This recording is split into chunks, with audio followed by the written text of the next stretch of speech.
You're about to listen to TADPOG. Tyler and Dave play old games. It's a comedy video game podcast. We would like to stress that the hosts are not experts and are really just very crass commentators. Seriously, this is an explicit podcast that happens to talk about video games sometimes. So please enjoy this pretty okay podcast with Tyler and Dave.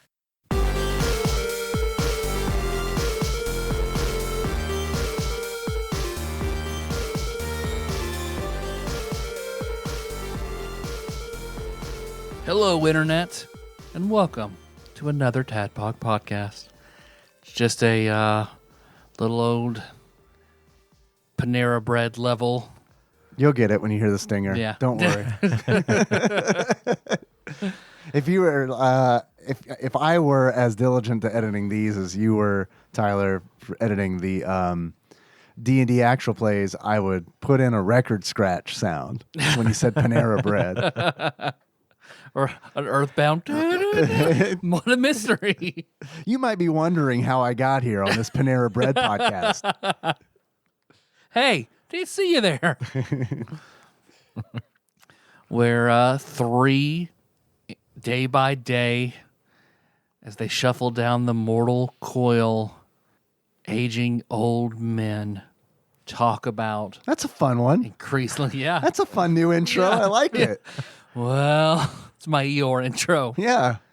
I had a shower thought today Go on. that you're either at the beginning. THOT? Yeah. She was awesome. Scrub my back and Nice. everything. That means you're friends. Yeah. You're either at the beginning or at the end of your life at all times. What about the middle part, though? There's no middle. There's It's no all middle? beginning Is or this- all ending. You're this either is in the some- first half it's of your some life Yoda shit. or the second half of your life. You just never know which half you're in. I have a pretty good idea which half I'm in. But, you know. You don't know.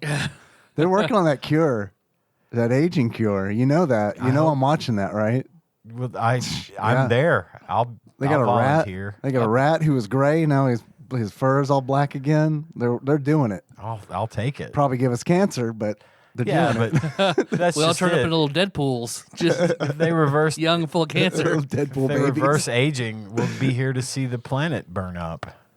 Yeah, They're not going to fix that. That's At true. least we'll be Run out young. of resources and cannibalize each other. Yeah, we'll be youthful and vigorous while we're raging through the apocalypse in our cars with sheet metal sidings, riveted to the side and Tesla. gun turrets and stuff. Yeah, Yeah, I want to see Mad Max with all Teslas trying to get it would be a really solar panels and shit. quiet chase scene. I like to think that they're not fighting over gas anymore. Right. And they've got solar, and they're like, hey, we got the sun. We don't really need to fight. I mean, we're still doing it. We're still 'Cause it fighting. makes a but good movie. Not for that. I mean, we're just fighting because we want to fight, because we're bored. humans, so we don't have yeah. anything else to do. We're just going to fight. We're fighting over Twitter now. Ownership of Twitter. Well, so I'm going out of town, so we're having to record a little early, and we couldn't do the Scott Pilgrim game. So, Dave, you had a suggestion a few weeks ago that worked out perfectly, which is double. Did it? It did. Did it, Oh, though? it Did worked it? out. We'll get to that. It worked out. in the second segment. We will get to that. I didn't have a ton of time, so yeah, it worked out Worked perfectly. out great for you. Double Dragon 3, The Sacred Stone. Sacred The stuff. sacred stones. Put that on a 1 hour loop. 10-hour sacred Throw it. stones loop. Throw a little Probably gonna- reverb on there. Probably get a copyright claim somehow. You can say it 99 times, but you guys said it 100, and we're not having it. Well, before we talk DD3 TSS, as I like to call it, what have you guys been up to since we recoded? Not much. No. No. I'll go through my usual, what did I watch? What did you watch? I watched a thing. Yeah, hey. Yeah, so I can join in on this. Nice. We Wouldn't it be went- great if we watched the same thing? Wouldn't it? Yeah. I feel like we didn't. Like the first Kids in the 'Cause I Hall don't have- skit where they call each other at the same time? I don't have a lot. Usually I've burned through a lot, but it's taken me a while to get through the current thing I'm on. But we did first of all. Did you finish JoJo's Bizarre Almost. Adventure? Oh my fucking god, dude! It's only That's so much it's only stuff. 5 seasons. Only 5 seasons of like what? 26 episodes. I watch TV like it's my job. Yeah. I'm behind on things. Don't because make it of your job because JoJo. then you'll hate it. Tip. Hard to I do. once had a TV watching job. I hated it. Oh well, Nielsen family. Yeah. I've also been a TV watcher since I was knee high to a billy goat. Yeah? So I'm a pro at it. You I are, loves me man. some TV. But before I get into TV watching, we went to the movies again and saw Thor: Love and Thunder. Yeah. Which Yeah. was great. I Good. loved it. I thought it was super, super good and a worthy follow-up to Ragnarok. Easily. I almost That's liked good to it hear. a little bit more than Ragnarok. Really? Maybe not. I mean, What they was were it? at least on equal par with one another What for me. what might have tipped the scale? Because the Ragnarok just sort of took me by surprise. Yeah. Because of Taika Waititi's directorial style and the way they. Is Buff Portman in that one? Yes, she is. Yeah, Very. I was Not in curious. Ragnarok. No. Oh, okay. No. She's only in Love and Thunder. Oh right, yeah. I've seen Ragnarok. I haven't seen Okay, Love and okay. Thunder. Yeah, I didn't she's know. absolutely in it. Yeah. Irvin Cobb's daughter's name is Buff. Really? Yep. Really. So Buff Cobb. Buff the Vampire Slayer. My favorite sort of corn on the cob are the buff cobs. I do like You a know, buff those cob. thick cobs. All the fixins on All it. the fixins. No, the reason Ragnarok still has just maybe a teeny bit better for me was because that surprise factor. The gratuitous of, nudity. Holy shit. It was like not expected that they were going to go that direction with it. But I kind of knew that style of movie now going into Love and Thunder, which wasn't a problem sure, by yeah. any means. It was more of the same awesomeness, in my opinion. So, and it tells a really cool story. It's almost like it's very encapsulated. It doesn't deal much except bringing Jane back. Yeah. It doesn't deal much with the other stuff that kind of went on in the MCU. You Get know, just a taste of the Guardians. just a little bit, Just a like little for the taste. first maybe 5-10 minutes of the movie, just to say, hey, we're still here, and then we'll see you in 2023 kind of thing. I'm still a raccoon. Enjoy the show. Still no Gamora. But yeah, it was really cool. We really liked it. I got Tanya to go, and we took Cohen. Yeah. And he was he loved it. At one point, we had a bathroom break, so I took him to the bathroom, and he was like, this is the best movie I've ever seen. And you're like, you're peeing. Yeah. This is not a movie. Sir, this is a Wendy's. I had to cover Kenna's eyes at one point. I don't know how much It got butt she's seen. I didn't know. Oh, well, that's true. There's butt in you the get movie? to see Thor butt naked from behind. The god Zeus wills his robes off of him. Yeah. They show that a little bit in the previews, so I'm not trying You to don't want to see a butt? spoil anything. We were just very surprised. I was like, Oh, right. Okay. Like for a moment, like your penis sensor went off. It's like if he turns around, Yep. This no, is suddenly a rated R movie, maybe NC-17. yeah, it depends on what we see. If but he's soft, it's okay. It's fine. He's a grower, not a shower, Kenna. Maybe it's not fine for some of us, Tyler. Yeah, right. I paid good No, I'm money. just saying, I think you can show a penis if it's soft. It has a substantially lower rating than if it's hard. Yeah, I do. Yeah, think- an erect penis. I'm will not get talking you about for my daughter's viewing. I'm talking about general, censorship yeah. in general. We're all talking about something different because I was talking about Before- my own general pleasure of Yeah. the I was film. going to say before someone takes that out of context and submits it to a court. So Yeah. that's not, I'm not talking. Who no. would do that? That would never happen don't know. in a million Do that. years. the face covering up moments for us with Cohen. It got a couple of points were kind of scary. There were a couple of pretty decent jump scares in that movie. Christian Bale And also. Christian Bale was the villain, and Yep. yeah, he was. As Christian Bale, He was what Voldemort. Yes, he appeared he's as just himself. he's just yelling at people offset. Yes. He was atheist Bale. It was Yeah. evil. Is evil. pretty much. Is United States evil? He was Countertop. he was he was like what Voldemort should have been. He was scary like Voldemort from Harry Potter should have been.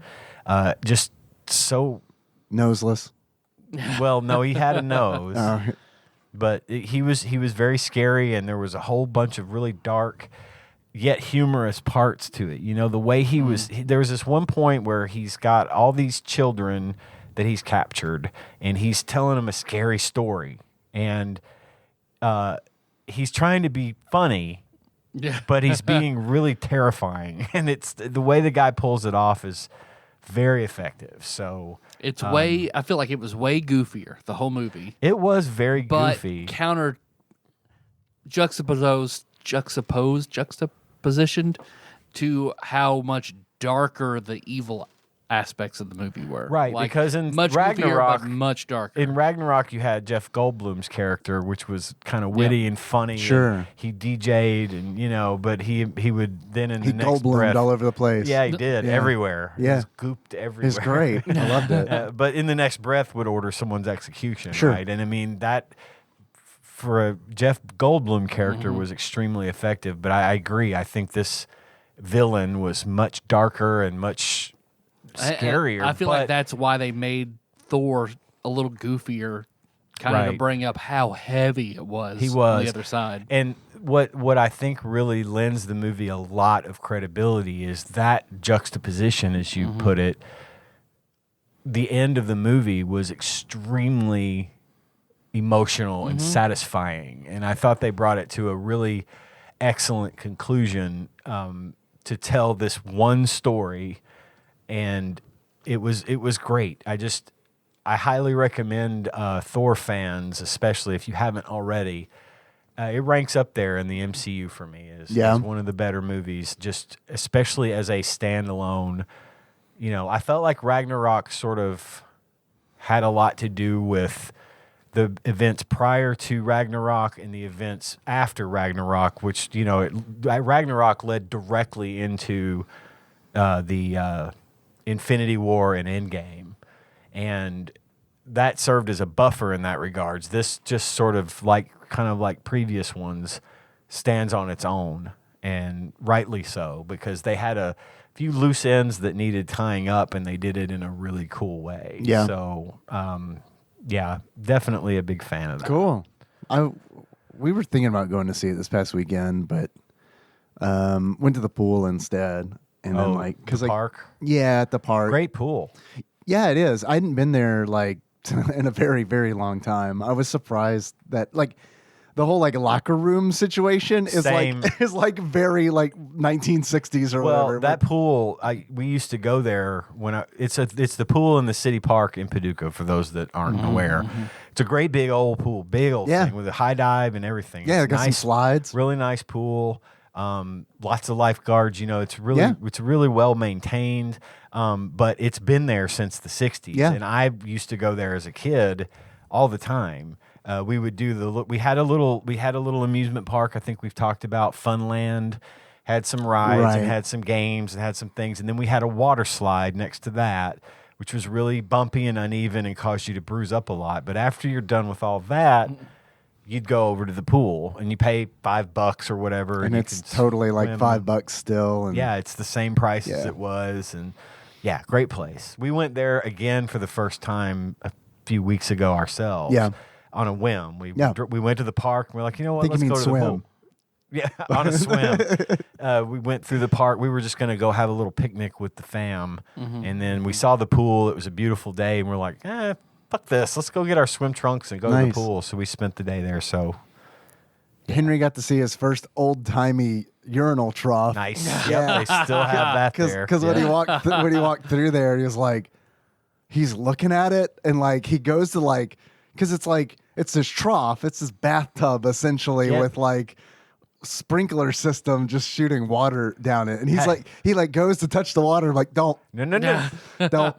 It's a trap. That's a urinal. You He can was pee in "It that. is?" Yeah, But don't touch anything. but don't pee in it. But don't pee in Do it. you There's see- plenty of stalls. You over see how there. nobody is in this area? Like nobody was in the locker room. No, I mean, it's always it's funny too because back in the day you had to, you right? had to shower and you get you would rinse off or whatever. They do not enforce that anymore. You have to if you're doing like the swim lessons and stuff. Oh, do you? Yeah, Oh, really? because I was Okay. reading up on that on the site. But yeah, if you're just going there to just hang out at the pool, nah.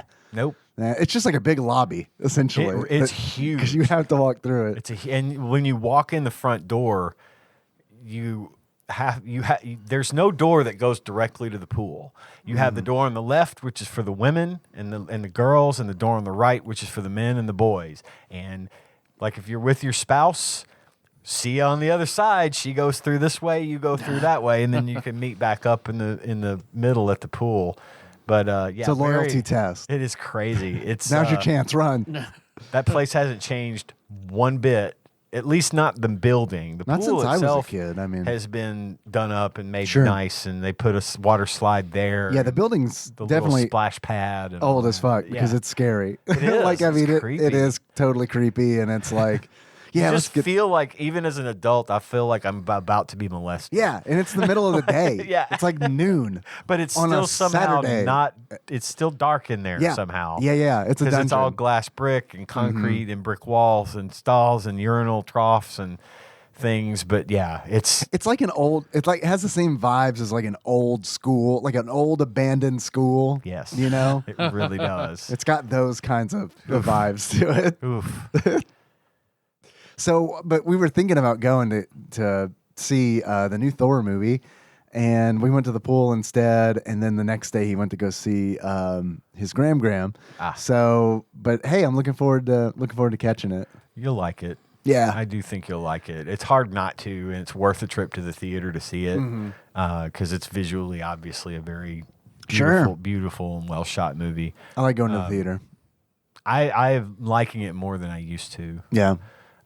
Just because we've been planning it for Sunday mornings when there's not that many people there, and the thing that always got me about being in the movies was the crowd. If it was if it was a premiere that I just couldn't wait to see, and if every seat's packed, and there's something nice about being in a movie with a big crowd that's into the movie. Sure, yeah. that's cheering and having fun. I definitely don't want that anymore. I don't want that anymore. I don't want to be around I just love that assigned much COVID. seats now. The Period. assigned seats is the Oh, man, win that's for the the best. win. I've never been to a movie like I've never gone into the theater and people have respected the assigned seats. So far, Well, I knock generally wood. see one fight.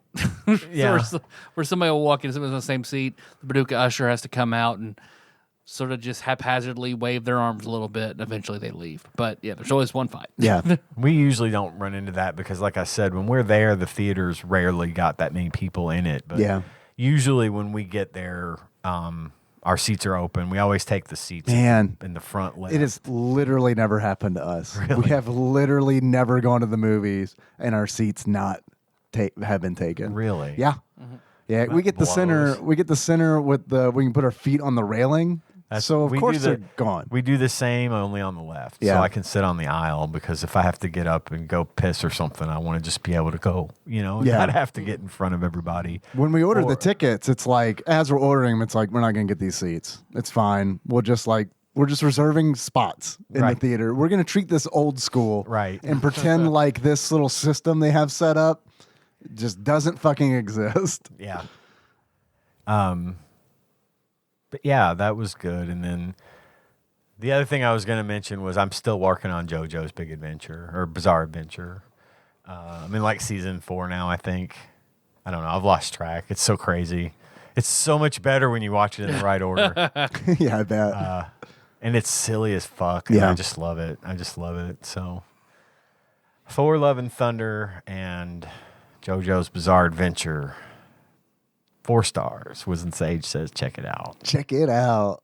I saw Halloween The- for the first time. Like the original? Yeah. Like the Jamie Lee Curtis? Yeah. Nice. What'd you think? It's pretty good. It's good. Yeah, it's pretty good. I liked it. It's even by today's standards, it's still pretty good. Yeah. Yeah. It holds up. There are a couple I wasn't expecting a whole lot, but it's also, it's also Carpenter.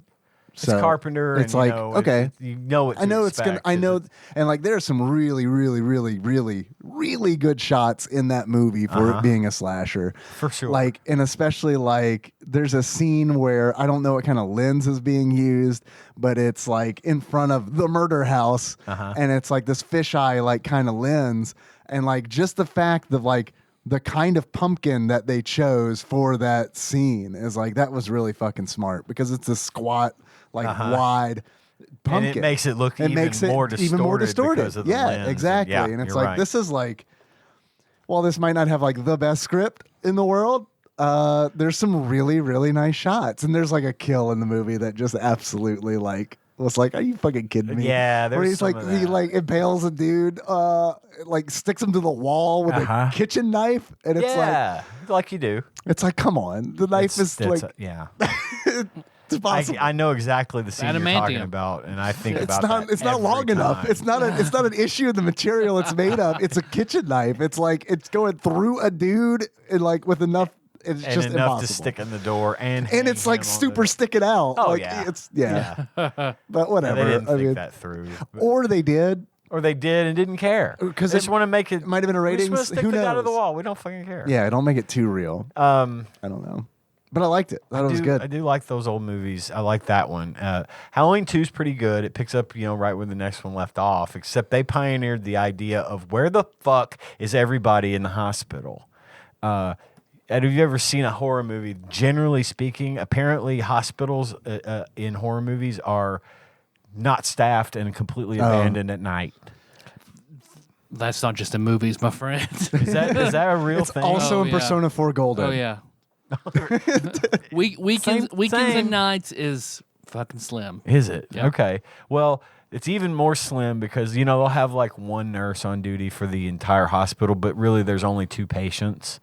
So I guess it's fine, but you got a screaming woman What trying people to thought- get away from the killer, and there's nobody there to What the conspiracy help. theorists thought hospitals were during COVID. Yeah. Yeah, exactly. Exactly. Speaking of Halloween, Halloween 3, Halloween was not originally meant to be what it ended up being. It Right, it was wasn't supposed to be an It was supposed to anthology. be an anthology. And I do kind of wish I that do the movie, too. the first movie, would have just ended. I and then do too. Because like that ending is like I could see people really hating that ending. Yes. But sure. but I loved it I did because it too. was just like cool. We don't know. We It's don't great. have to care. It's like This is we could- awesome. But then they do the second one, which is fine, But then they do the third one, which is called Season of the Witch, Right. which has absolutely I remember you talking about nothing to do with Michael Myers. He's not in it. And they were supposed to make other movies just called Halloween. Only each time they make one, it's a different scary story. And I really wish they had kind of rolled with that because Yeah. I liked Season of the Witch as much as everybody tends to shit on it. I liked it. Maybe I'll watch that one because I really don't have any desire to see any of the other movies. But that one, since Now it's different, The modern Halloween movies. Now there's been 100 of them. sure. They got all the way up to.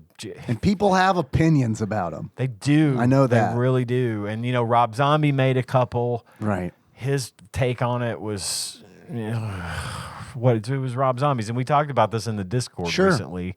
But the more recent ones, which is the Halloween.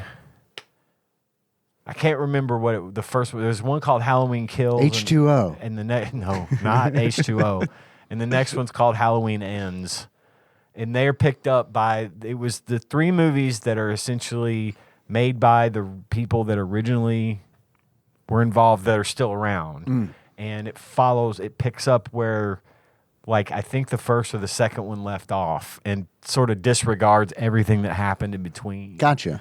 And It's like a divergent they're timeline. really, no, it's, The Halloween those are the multiverse. divergent. Yeah. Everything's multiverse now. Everything between Halloween 2 and the recent Halloween movie, and I think it was just called Halloween again. Jamie Lee from didn't Trading happen. Places. That was actually the in this one. multiverse. Right. Yeah. Right. Yeah.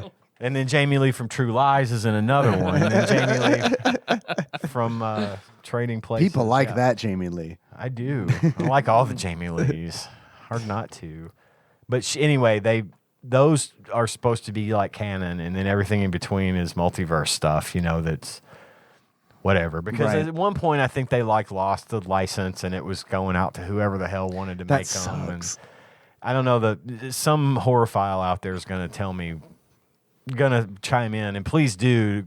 But I know it just was sort of in limbo there for a long time until they finally picked it back up and said, okay, here's what we're going to do. What I'm hoping, which I know isn't going to happen, but what I'm really hoping is that Halloween ends with Halloween Ends. The next chapter. I hope it ends forever and they stop making them. And then you don't want what if they reboot it, but instead of Captain Kirk mask, what if it's Chris Pine? What if they switch out Chris to Pine, Captain Kirk? I can totally do that. We'll call it the Halloween Kelvin timeline. I fucking love it. What if it's a Pike mask? Yeah. But I'm glad you got to watch the first one. That's a good thing to have in your repertoire. We watched Serpico. You ever seen Serpico? No, but I understand that it is referenced heavily in an Always Sunny in Philadelphia episode. Oh, is that right? Yeah. So I got it. I feel like I got the gist. All right. Yeah, I'm just thinking about the This Is Halloween, where it's a Jack Skellington mask. Oh, yeah. Sorry, that just popped in my head. No worries.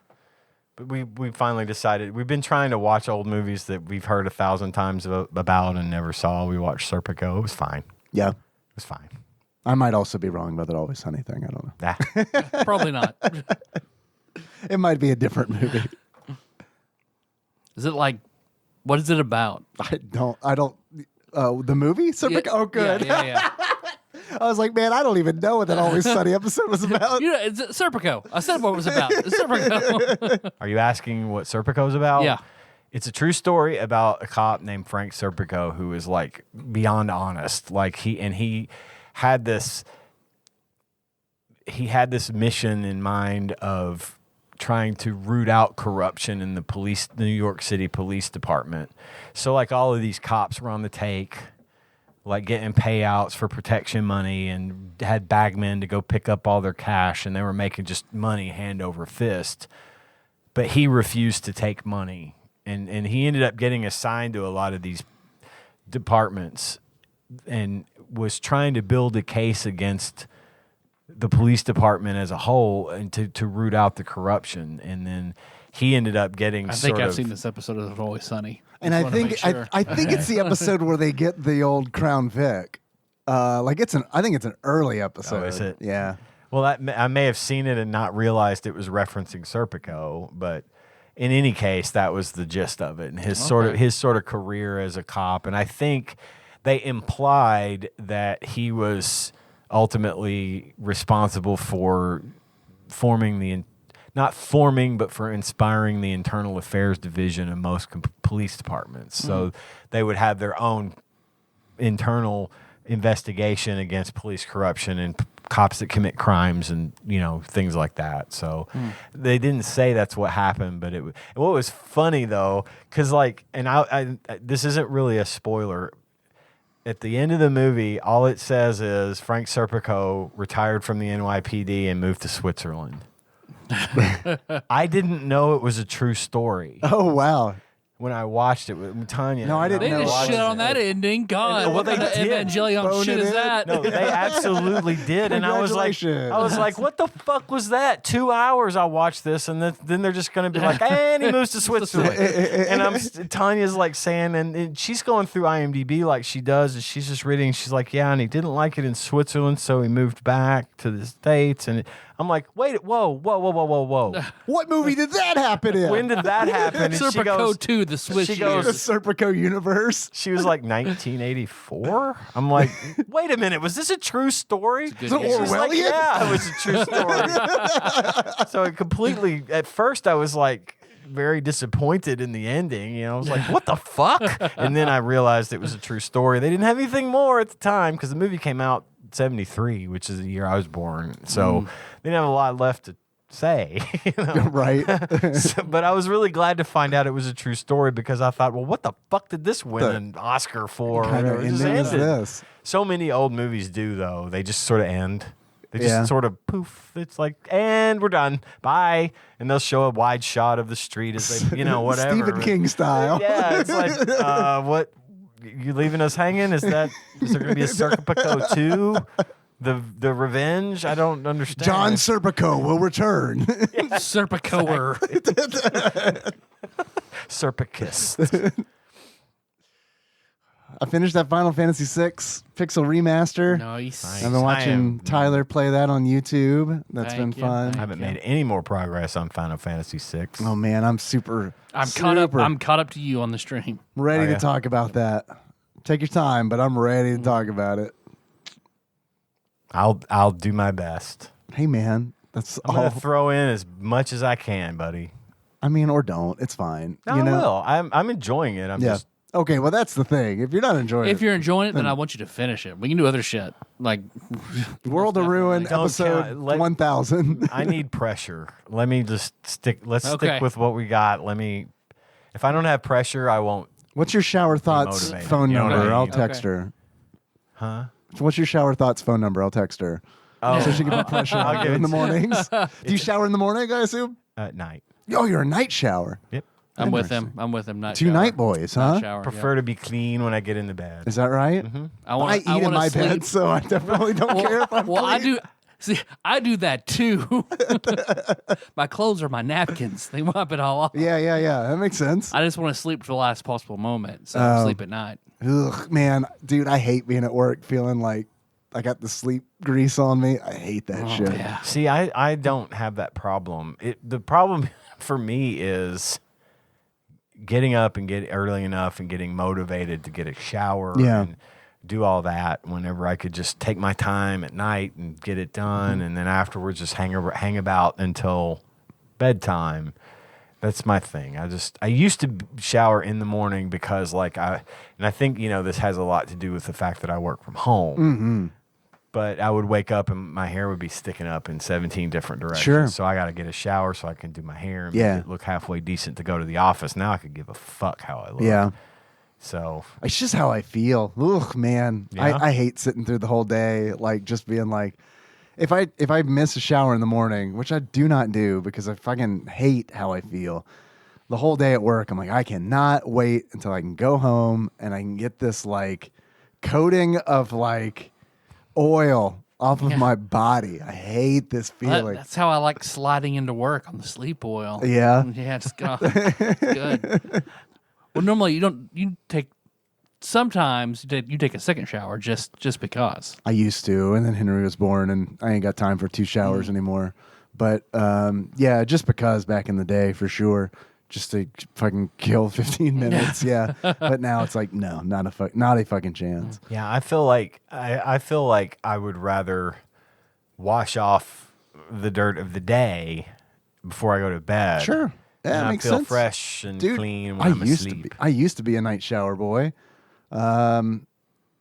Yeah, I used to shower at night. I understand that feeling totally. And then I don't know, when I started working, it switched for whatever reason. It kind of helps me get ready for the day. It kind of helps I me get wake it. up I get and like I don't know.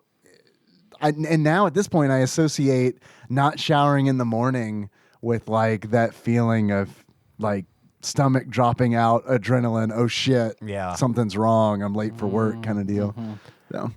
I don't know when I'd get a lot of my TV watching done if it wasn't for showering at night. Is that right? Put on my show and I got a little window in my shower. It's got a shelf on it. Yeah. I'll put the show on and set my phone there while I'm getting ready. How do you hear it? Just turn it Just up? turn it up? And subtitles. Yeah. So, Okay, that yeah. makes sense. Got a sound bar in a shower. I told you I'm a Yeah. professional fucking TV No watcher. shit. I watch in the shower. No shit. I do that That's like just me and because smoking back in the day. I just do it because I honestly don't care for taking a shower, but at the same time I can't motivate myself to hurry up. I linger in the shower even though I'd rather not be in it. So I figured, fuck it, I'll make it at least somewhat enjoyable. Man, I love being in this fucking shower. Love it. That's another good reason for me to take a shower in the morning because So you're there's a limit motivated on to how get much out of there, time. yeah. Because when I wash my hair once a week, and when I do that, it's on the weekend, and where I've got like nothing to do. So, I mean, it is like, yep, I'm just going to ride this shower out until the hot water heater fucking gives up. Yeah. it's literally coughing. Yeah. I get out. Yeah. And I weigh 20 pounds more just because all the water that my body. You look like a scuba suit that got a leak in it. You're like all bloated. Like, what the fuck? More like a minion. No discernible shape to your body. Yeah. Just sort of Dave, you okay? human ass. Just water coming out of my mouth. I've also been playing this little game called Vampire Survivors. Have you heard of this game? No. Oh my God. Barbecue Bear and Drew Rowland gifted me Vampire Survivors like in May. Thank you for that, Drew. And then I finally got around to checking it out after the Pixel. Like I had this video game shaped hole in my heart after I finished the Pixel remaster. I was like, what do I do now? Because fucking man, I went on a Pixel remaster binge, like a straight fucking like.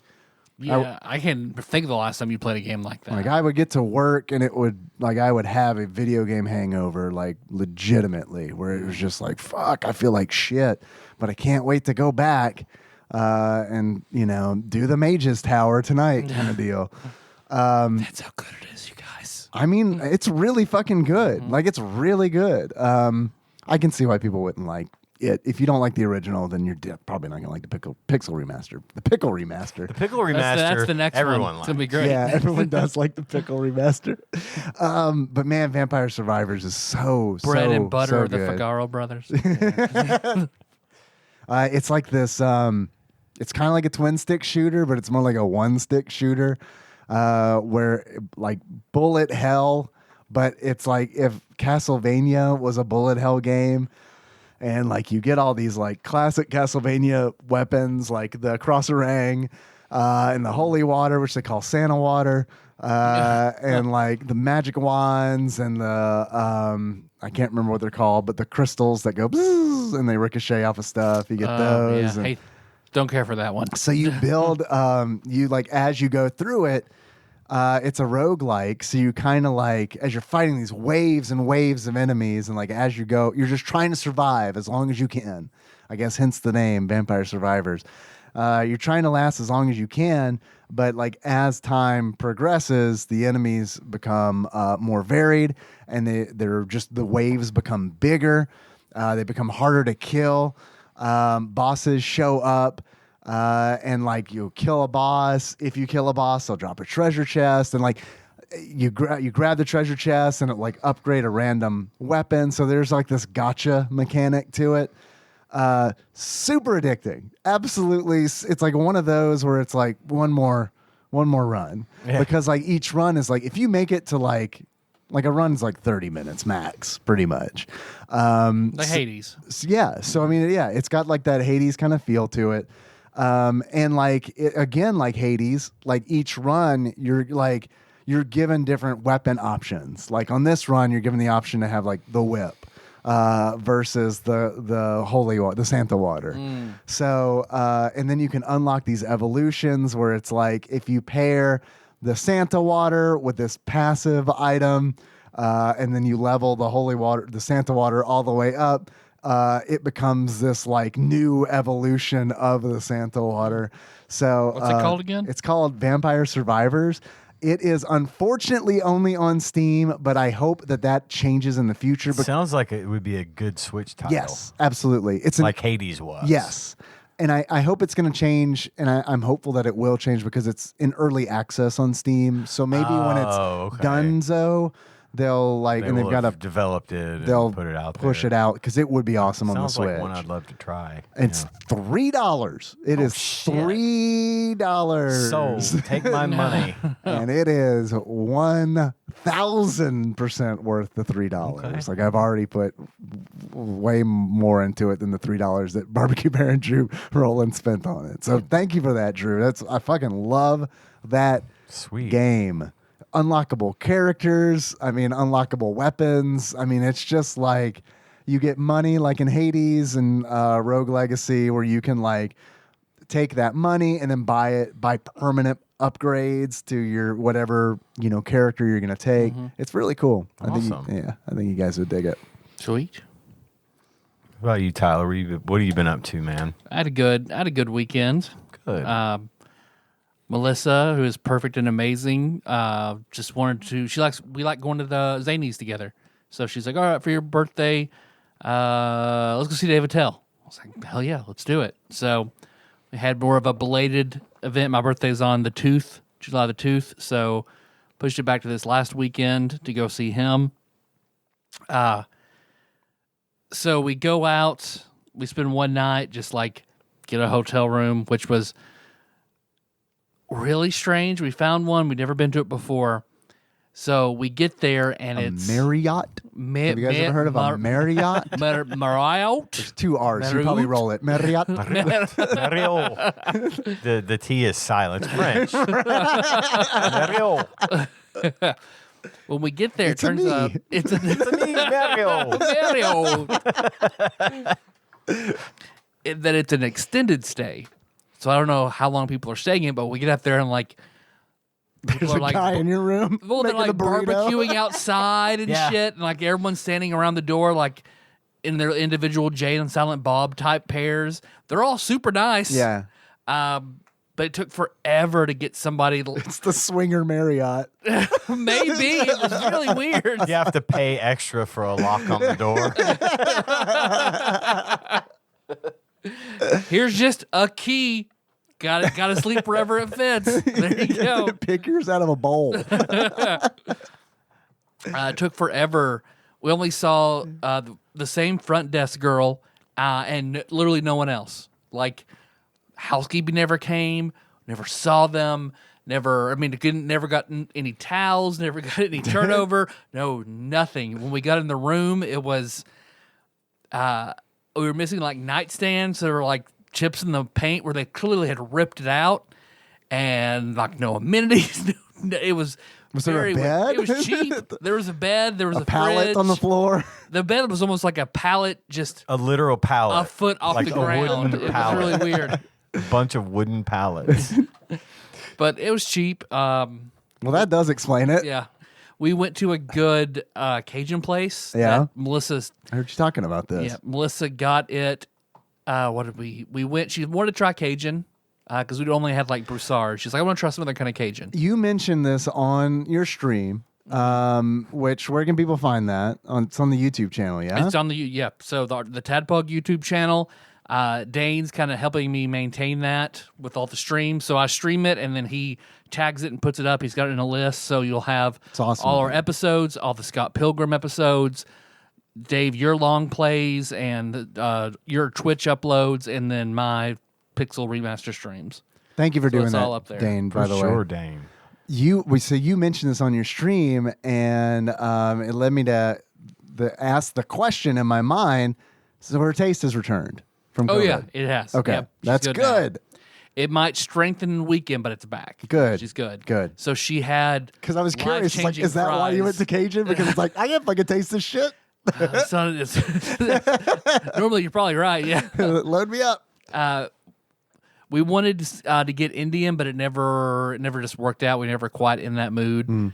So we went in the afternoon to this Cajun place. I can't remember the name of it. It was like Lagoon, something. Laguna from Final Laguna Fantasy from VIII. just making Cajun food and playing card battles. It's really, You're wondering why you're even here? I had blackened catfish and blackened shrimp with Gouda grits.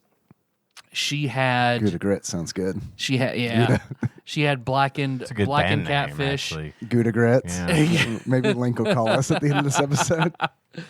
And then what looked like steak fries, but they were super thin and they had some sort of spice on them. They were cooked very well. So, I mean, they were super crunchy. And she was just like, oh my God, my world is rocked by how amazing these fries are. So Nice. I went and bought, I think it's Slap Your Mama seasoning. So I went and bought got some some of of that. that. That was at the Publix. Barbecue. So I'm gonna good, try. makes you want to slap your mama. So we ate there. Trying to think anything else that stands out in particular. Like we ate that was really, really good. Oh, the Steam Boys dumplings. Steam Boys and the Dumplings. Yeah. Another band name. Team boys. Because every Steamy Boys. there was this place called Fat Bites that was on like diners, drive-ins, and dives. And it was brunch. That's kind of what we were feeling, something a little lighter. Did you guys cosplay as Guy Fieri when you went in? We should have. Guy and Gal Fieri. Gender swapped, of course. Yeah. But it was the Man, second now I can't time. think about. Now I just can't stop thinking about Guy Fieri with just a massive fucking rack. And it's what he would have. Yeah, it is. It is. No understated breasts for that guy. No. He's going all No. the way. Yeah. But there's the Welcome second to place. Flavortown. The second place we walked into where we just walk in and there's no like host to greet you or anything, and they clearly have something very specific you're supposed to do to order, It's the woman from the extended stay. and no explanation. Maybe It's attached. It's on the back of his. You're in the Truman Show. I don't know. I don't know how to break this to you, but you are in the Truman It's Show. like the bathroom Arby's, you know. It's like she just stands on a door and it flips around. She's like, "Welcome to this restaurant. May I help you?" we nearly left the Cajun place just because when we walked in, there was no like seat yourself sign, so we stood there for a long time. Yeah. And no one seated us. I hate that. So I hate that in So I restaurants went so and much. sat down, We need and we waited for a directives. long time. I see somebody like they've got like an 11-year-old kid running plates, and then one dude just sort of walking around, and we just sat there, and he doesn't pay us any mind till I go over and I pick up menus, and I stand there, and no one says anything. Go and sit down, and then I see like the host, the guy who's also running the register. He gets a sandwich and just goes and sits down at one of the tables. So it's finally like, I guess I'll go to the register, and I just walk up there, and then he stands up and walks from the register. It's like, oh hey, can I help you? Is this how I order? Yep. Is this a restaurant? Okay. This isn't your house, is it? Did I just walk into your house? It did look like somebody's house. Yeah, ordered, ate, good, left. Fat Bites, we walked in the exact same thing. Only for a Sunday morning, they didn't have any drinks that had caffeine. Period. Really? Everything else was weird, bougie, like kombucha, hipster sort of stuff, and fruity, sour, IPAs. And that was like it. And again, we walk in and stand there. We don't know the process. No one's talking to us. And Melissa was like, I really need some caffeine. I look at the menu and I'm looking all around like, I don't see a Coke machine. So it's like, fuck it. All right, fuck this. I'm getting old. We're to the point I'm like, can no one just say something to me? Yeah. When I come into I don't know your rules. Somebody just say something. Yeah. Scan Yeah. this QR code with your phone. Can you seat me next to the belligerent drunk guy, please? Who doesn't like things? So the best reviewed brunch place in Nashville is called First Watch. Like thousands and thousands of reviews, like 4.9 stars, like above and beyond the most high rated. One, I think that is a horrendous name for a restaurant. Like I Yeah. see First Watch, I'm like, that's a church that has a culty edge, or it is like Game of some sort of Thrones. emergency services. Yeah, Yeah. it's something. It's not I'm a, the it's not watcher a on the restaurant. wall. Yeah. But we went, and of course, No the- one catches pedophiles better than First, First Watch. We go, and it's We got sandwiches, middle-aged too. white women with suitcases all the way around the building. So it's like, all right, fuck it, we're not going here. 2 doors down is a steamed dumpling place that has no line at all. So it's like, I pull it up. It's super well rated. Okay, cool. We go in. Did they have steamed hams? I wish at this wish time they of had year? steamed hams. In this part of the country? Localized Centered in Nashville. directly in your kitchen? So we went in, we got dumplings, and I noticed they had soup dumplings. I've never had soup dumplings. It's like, okay, cool. We both thoroughly enjoyed the kind of dumplings that we got, and then the soup dumplings were a huge disappointment. One, I noticed because they bring out the bamboo steamer and you open it up, there are the dumplings, but I noticed underneath it was super wet. So apparently their Nice. holes had sprung in every soup dumpling, and there was Nice. just soup not in the dumplings. So it was just, ugh. Yeah. Other than that, everything else was fucking great. Cool. But Attell, holy fuck. I knew it was going to be good. Yeah. I didn't know it was going to be that good. Like that's the best comedy Charlie Sheen, Martin Sheen. That's the best Sheen I've ever seen. The Dave Sheens Attell. were there. It's the best Charlie Sheen / Dave Attell I've ever seen. Tiger blooding all over the place. Everywhere. So like we Diddle went. and Feldman's. Oh, sorry. Dylan Hames. Feldman's Hames. Diddle and Ames is a good band name. Because like the show was It is, but oof. It really is. But ooh. I mean, it's not real. It's fine. Right. The band is it. The diddling. the abuse. Definitely The abuse real. was, Oh, the alleged abuse. Ooh. But like the show was supposed to start at You 9:15, and the doors open at 8:45. We got there. All right, we'll go there when the doors open. Get there at 8:45. We stood there. Park close. Nobody talked to us. We didn't know what to do. We scanned all the QR codes. Nothing. Really good fries though. No, but of course the line was wrapped around the building and down the street. So we get in line. It is Zanies after all. Yep. Because I remember when for my Is bachelor Zanies on- party back in the day, we were supposed to go see Louis C.K. Yeah. And I love you, Taryn, but something happened where she like didn't want to go, so we drug our feet to go. I think alcohol happened. Probably. Yeah. Yeah. I think she was drunk and didn't want to go, and then sobered up and was like, yeah, let's go see Louis C.K. My memory's hazy because alcohol happened, but I'm just going to assume alcohol. I didn't drink this, but I remember Well, I didn't- going, I did. getting in line, and if we had left 10 minutes sooner, we all would have seen Louis C.K., but it sold out. He would have right masturbated as we for all of us. up. And I would have been fine. I'd be like, I consent. Do it, Louis. Is Zany's on Broadway? I don't know. It's in Nashville. Downtown. I like Zanies a lot, but man, the whole line situation fucking sucks. Like Zanies is a really cool place. It's much bigger than we went to see Mitch. Now there's like a balcony, and they've made it twice the size at least. yeah. Cool. We went in. Of course, we already had seats. It's been sold out for weeks and weeks now. So we go through. They eventually, but when they get in, it takes a while because they're taking your phone, putting in a magnet sealed pouch. Faraday cage. Yeah. So we have to do that. But by the time we're so far back in Federline line, but cage. it worked out for us because we're so far back in line, they're starting to bring out seats and set them up closer to the stage. So we're like 20 feet away from we don't have a table, but we're set 20 feet away from Dave. Did he give you COVID? It's very cool. I would have been fine with that. I did get close enough to him at one point to get COVID. Nice. There's a picture. Hey, there's a chance. Yeah, there's a chance Dave Attell gave me COVID. So we go in. What's better, Chris Rock COVID or Dave Attell COVID? I don't know. They're two distinct flavors. So he had, let's see, the host, his opener, and then Dave. All three very funny. The host, a guy named Alex, I think he was basically sort of the newest guy, sort of their gopher. He's like 6'9", 400 pounds. So most of his jokes are about being 6'9" and 400 pounds. Funny, but gimmicky. And he ended everything with, hell yeah. So, I mean, funny. Hell yeah. Hell yeah. The other, I can't remember the guy, the Let's second steal guy. that gimmick. Hell yeah. Yeah, that's ours Funny. now. I saw it. We can start calling the thing Beast again. Like, I mean, so Beast. we Beast we mode. only really did that in person. Like that did not really transcend to the podcast. But I like it. I'm in. It's Beast. So Beast. Dave Attell is Beast, huh? Beast. Oh, man, Beast mode. Beast. Yeah. His I'm done. opener, I don't remember his name, but he'd been on Conan and a bunch of shit. Man, his opener was fucking phenomenal. Like, it's like, okay, I can see where Dave is taking this guy under his wing to take him places. Like, fucking great.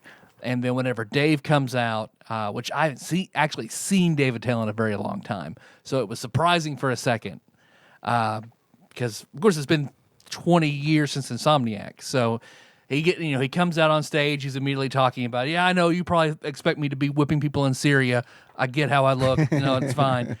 But it was just non-fucking stop. Like, Yeah. we laughed for the entirety of his set. That was so fucking good. They did a good job, like, interacting with the audience, and every time somebody gets up to go to the bathroom, they have to rip into them, which is fucking great. Yeah. I At one point, David Tell could play the fucking recorder really well. Yeah. So he has a lot of recorder based humor. Nice. Okay. And at one point, he pulls out a second recorder and has double fisted recorder quality. That's what you want? Comedy. Do. Did he play Rushy? He played hot cross buns. Nice. Okay. Nice. But it was, oh man, it was so fucking good. And then he stuck around. He went outside and, where he was signing posters if you wanted to buy a poster, but otherwise he was talking to people and taking pictures for free. Yeah. I like it so much. Yeah. When a celebrity will do that. Oh, yeah. When they'll do it for free. It's awesome. Did you go and talk to him? Oh yeah. Nice. We stood in line. I bought a poster. He talked to me and Melissa. He fist bumped us. He chatted us like, "Where are you guys from? You guys look familiar. You been to any of my shows?" Like he just like incredibly kind guy. And then fist bumped us at the end. Thanks for coming. I really appreciate it. Went back and I was like, yeah, that was fucking awesome. Good. I'm That glad is you had awesome. an excellent experience. super good guy. Very happy. I'm glad you got to see him. And then for my gift to Melissa, because I think I told you she was really into watching 90210 on Hulu. Well, apparently there are an unbelievable amount of music restrictions, like getting all the license that were on the original show. Sure. Is like impossible. So all the streaming services might have like at most 5 episodes from any given season after like season 4. So stuff's missing. Like the only season It's like 1 is the Beavis only and one Butthead, complete. Yeah, where it's exactly. just- It's all over the place. If you're going to watch Beavis and Butthead on streaming, they're not going to have the music videos. Yep. And Mr. Which sucks. Yeah, the commentary over the music videos was. It was You fine. need it. I didn't. It's part of the formula. You need it. I didn't particularly care for that because I felt like it broke it up. But at the same time, I realized later in life that was absolutely crucial to that show. So anyway, And then, but Mr. Bay happened to have 100 gig season anthology that I borrowed for Melissa. 4K, Like, 90210. thank you for David or- Tell. Here's 100 gigs of 90210. Here's more Damn. Luke Perry than you can fucking handle. Because you ain't getting no more. And then, have you guys ever? Because I had a weird. Hell yeah! hell yeah! I had a random memory of a guy I grew up with. I went to church with him. He was the guy who I let him borrow my Game Gear for like 6 months, and he kept telling me, "Oh yeah, I'll bring you my Nomad. I'll bring you my Nomad." I started, my dog bit it. So My dog bit my Nomad? Yeah, and they put a hole in the screen in the Classic shop. excuse. He just kept Oh, it was in dragging the it out shop. until I asked his mom. My dog bit it. It I love bit it. Got a hole in it. It's in the Bit shop it. getting fixed. You can have it as soon as it's done. And I asked his mom. So this is a trade? You were doing a trade? Yeah, like what? Like a for borrowing. keepsies? No, just a okay. borrowing trade. I'm about to say, you're coming out ahead if that Nomad is real. Oh, I wish he was. Yeah, I'll let you borrow it. No, do you have Shining Force? Yeah, I got Shining Force. Yeah, you can borrow it. Fucking A. too Just let me borrow good your to Game be Boy. true. Okay, cool. And he drags it out and eventually asks his mom, like, is that Nomad going to get fixed? She's like, oh, what now? The ATV? handheld, like I explained it to her, like, she's like, I'm sorry, honey, Aaron doesn't have one of those. We have SpaghettiOs. You want some of those? You can borrow these SpaghettiOs for. They're the So- Walmart kind. If that's, Walmart. but they're the same, right? They're just as good. They're just. She goes home and like gets it and brings it Wally back to me. She's stars. like, I'm sorry he lied to you. Here you go. Yeah. Let's get that Wait. guy in the show. He was well. Let me finish the story. he did marry Yvonne of the Yvette and Yvonne, the famous cute twins from when Dave and I were in high school. What? Yvette and Yvonne. Uh-uh. I thought I could have swore we've had the conversation. I don't know. We probably have. I just like the don't remember twins it. that went to like some other school that everybody always talked about. No. I don't know. What school do they go to? I don't remember. Oh. No, I don't know. Okay. Okay. Probably the other guy. I don't know. Probably the other guy. I saw her on this show. I know I thought we Yannette. talked about it. Yeah, yeah. I remember her too. I saw the stain. I remember. I'm sure somebody, namely like Grim or Dane, will dig up me like saying yes that I know what you're talking about It's okay. 4 years ago. So, but me now presently, I don't know. It's not important at all. If you deleted it to make room for other stuff, that's a good choice. I might have. I played a lot of Vampire Survivors, okay? I gotta have room for the upgrade. I got to remember what passives combine with your active upgrades, or it's a real pain in the ass. That is more important than people, twins from high school that we've never actually even spoken to. But I remember I had an interaction with him like 10 years ago, over 10 years ago, whenever I moved back here from D.C. and I'm going back to Murray State. I'm commuting from Paducah to Murray like every day. I'm late for class. That's a fun commute. Yeah, and I'm speeding, trying to get to 45 class. minutes of nothing. Nothing. Once you hit where you're close to Murray, slow the fuck down. Now it's 50. Got to stop and get gas, use the bathroom. You have one opportunity. Don't change your fucking mind. And then so I'm speeding and weaving in and out of traffic. So there's a car that does not like this. So then they start tailgating me, pass me, Lightning get up to McQueen. another car, and like I could see them in the rearview mirror telling the other car to stop so they can block me because they don't like that I'm driving. I guess I'm driving fast. I'm trying to fucking get to class. So Too fast. to stop me, and the other car eventually, like once I get up there, the other car's like, no, man. And he just like slows down. When I pass him, I look, and it's Aaron. I haven't seen Aaron in fucking forever. The Nomad guy. The dog Nomad bit my guy. Nomad guy. Yeah. So then once Man, I get to class, would it be great if you had a Nomad in the car that you could have just thrown threw it at him? I I got so many of these now, motherfucker. I don't need your I dog bitten feed him Nomad. dogs. So I get to school, pull up in my laptop, check Facebook, and he has since unfriended me from seeing me. We were Facebook friends. We have the interaction on the road. When I get there, he's already Do you think unfriended it was your me. road interaction? I will 100%. I think it was the road He interaction. unfriended you that fast? That fast. When was this? I mean, over a decade ago. Okay, so he probably didn't do it on his phone, which means he had to like harbor that. Probably, yeah. Went home. But fuck Harbor that rage. I don't want him to ask me about that or talk about. Fuck it. It's Pulls done. up his little cassette recorder and says, "Note to self: unfriend Tyler Holland." He stopped at that one gas station. Does anybody have a Palm Pilot? I got some shit I got to take care of right now. So the other day, he just pops in my head for some reason. So like, I wonder what Aaron's up to. So I pull up Facebook, and he's dead. Oh, He died in November at the hospital I work at. No clue. Wow. No clue whatsoever. Fucking weirdest feeling I've ever had. Like, he probably died 100 feet away from me. Yeah. Hadn't seen him, had no idea. Now Well, if looking he at hadn't his have in memoriam unfriended you. Facebook I'd know. You would know. So So this Yeah. episode dedicated to Aaron, to whose Aaron, dog bit his Aaron, Nomad? to know who one time to church he wore a completely yellow sweatsuit, and I was like, "Oh, that's cool. I'm gonna call you Nanner from now on." So I would, and he did not like it. I can't imagine why he would like me called I Nanner. did it for years. Like I remember he showed up at a high school dance of mine with a girl, and I was like, "Hey, what's up, Nanner?" God damn it, are you still on that? Yeah, I am. How's your Nomad? How's your Nomad? You know, I hate your mom's fucking spaghettios. If you know what I mean. They were Walmart brand though, you know. If you know what I mean. So- I immediately text Shake and Brandon, who I know knew him, because like Shake used to live beside him. Shake got some of the same like weird Nomad shit where he would promise to lend him stuff and then didn't actually have it. And then Brandon, because we knew him from church, Shake was equally floored, like holy fuck. And Brandon didn't respond in typical Brandon fashion. But whenever he sees a funny church meme, that's what I'll hear from Brandon. Yeah. Yeah. So good week of weird ups and downs. Yeah. Good week. I have a contest that I want to put on in honor of Sandwich Pope Phil a couple months back. Like he put on this great tournament for Punch Out for the NES. Yeah. Or I'm sorry, Super Punch Out for the SNES, which was amazing. It was a lot of fun.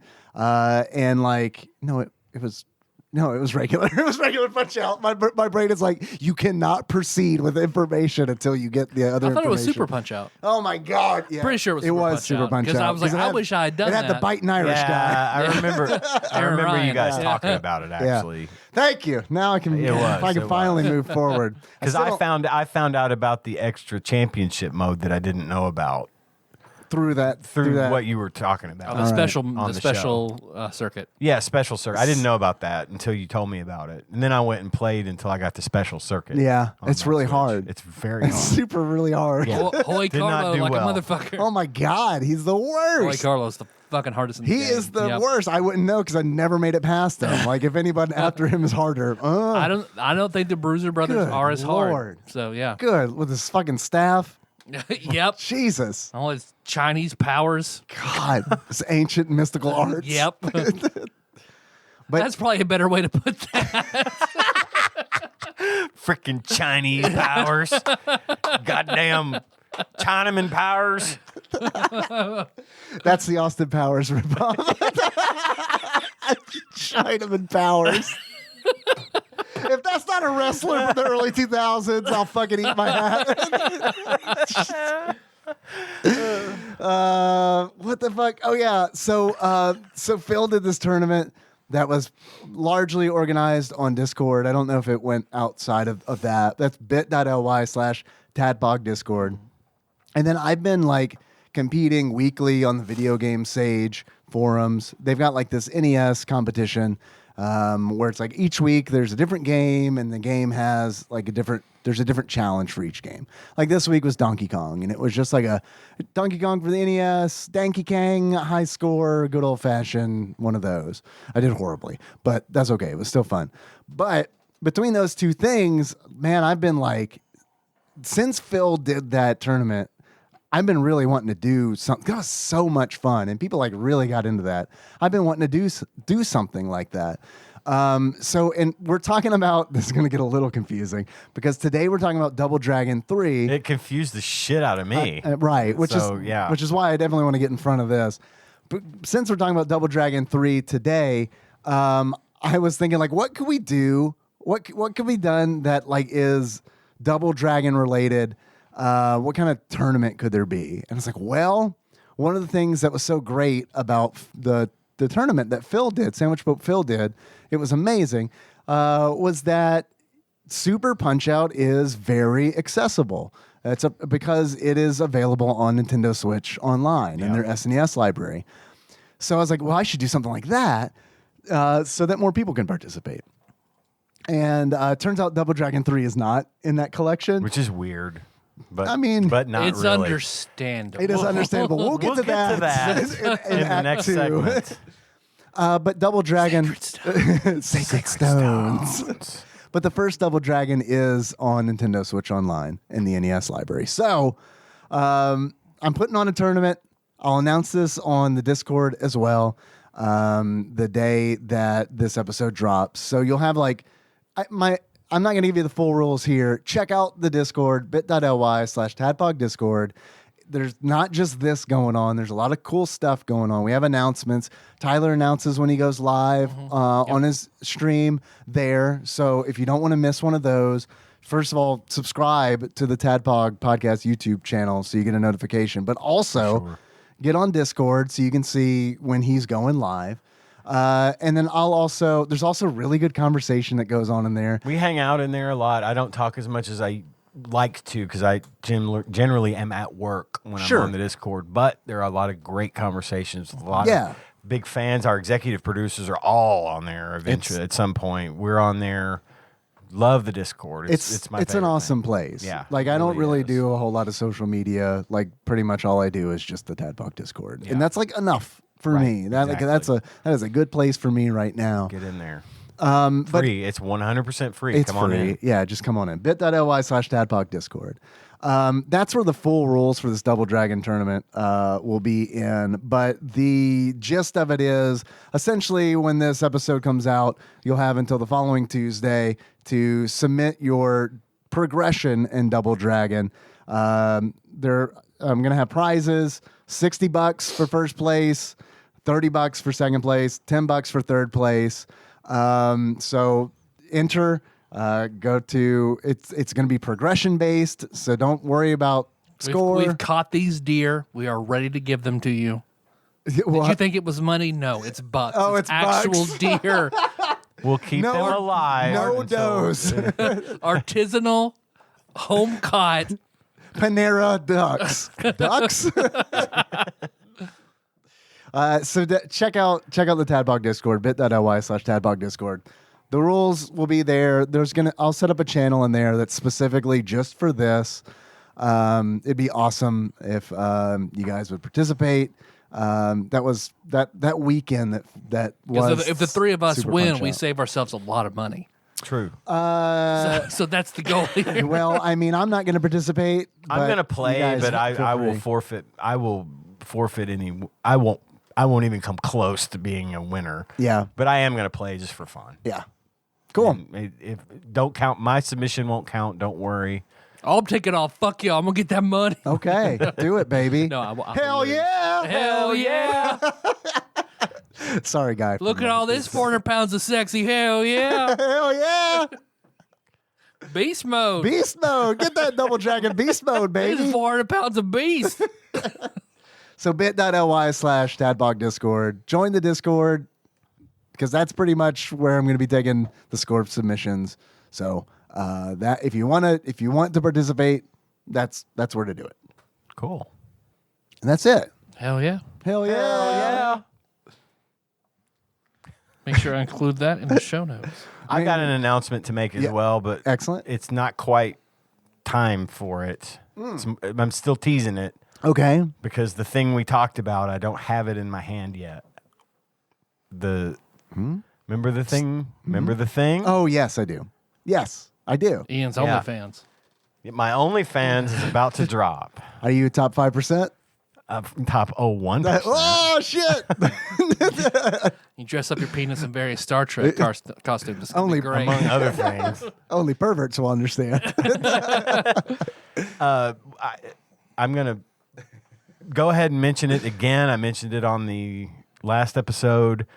Got a little giveaway coming up as well. This is just simply going to are you a Patreon donor?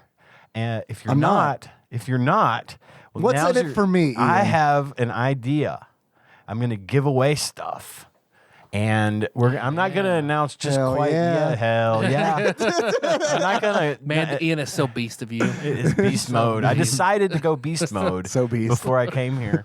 I have Much mode. I have a little giveaway in mind. It's going to be. I'd like to. I feel like we aren't incentivizing our Patreon donors enough, and those of you that donate, we're so super grateful for what you give us. We're gonna have a little contest. I'm gonna have a giveaway. It's gonna be a lot of fun. But the thing that we want, and I'm thinking about doing this ongoing for different types of things to give away, because I have all kinds of crazy shit that I would love to just give to people that might want to win it. But I'm not going to reveal what the first prize is until I actually have said prize in my hand. Okay. It's on order. It's on its way to me. I'm expected to have it by Friday. Okay. So hopefully by next week I'll be able to make the official announcement about the contest. But get Perfect. those Patreon wheels turning, people, because it's gonna depend on you. Nice. Love it. Well, we're gonna take a break for a second before we Let's take a break. Hit Let's these. Do it. Hell yeah. Hell, Hell yeah. Go get make a beast piss. I do. Beast foam coming right up. Make a beast wee wee.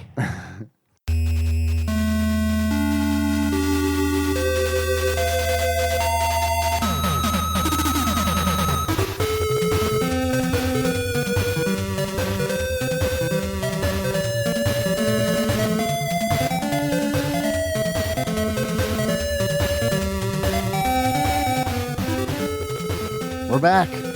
Tyler, how was the beast dump? So beast. Yeah? So beast. Hell yeah. All right, I just wanted to get the energy back. That's all.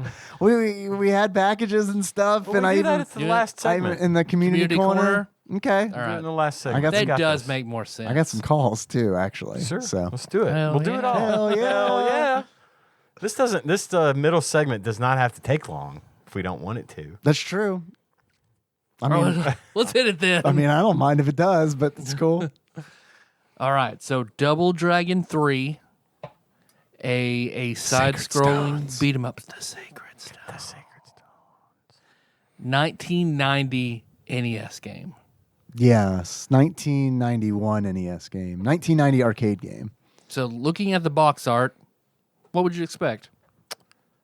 A Double Dragon video game. Pretty much. 80s tact. Even if I didn't know what Double Dragon was, I would see that and think 80s tastic karate action. Yes. You would expect, I would expect, having looked at the box, for this to be, I don't know, to somehow exceed its predecessors Yep. and not suck. Yep. What? So if you were to quantify your experience with this game as either a movie or a celebrity, what would it be?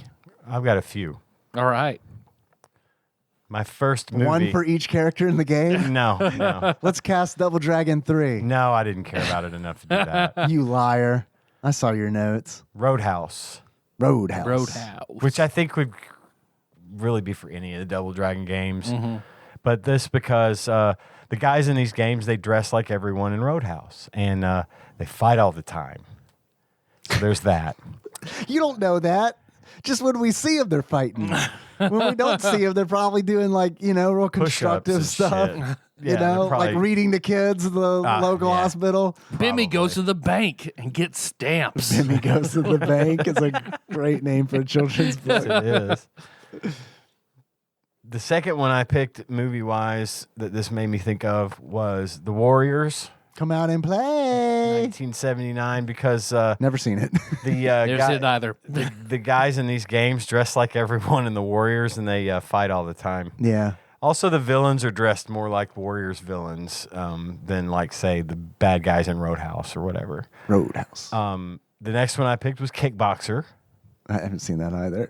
starring Jean-Claude Van Damme. You can hear Phil get hard somewhere. Yeah. Well, I Hard with disappointment that I one picked, third of the podcast has seen the movie. I'm assuming. Have you seen Kickboxer? I have not. All right, now Bloodsport's it.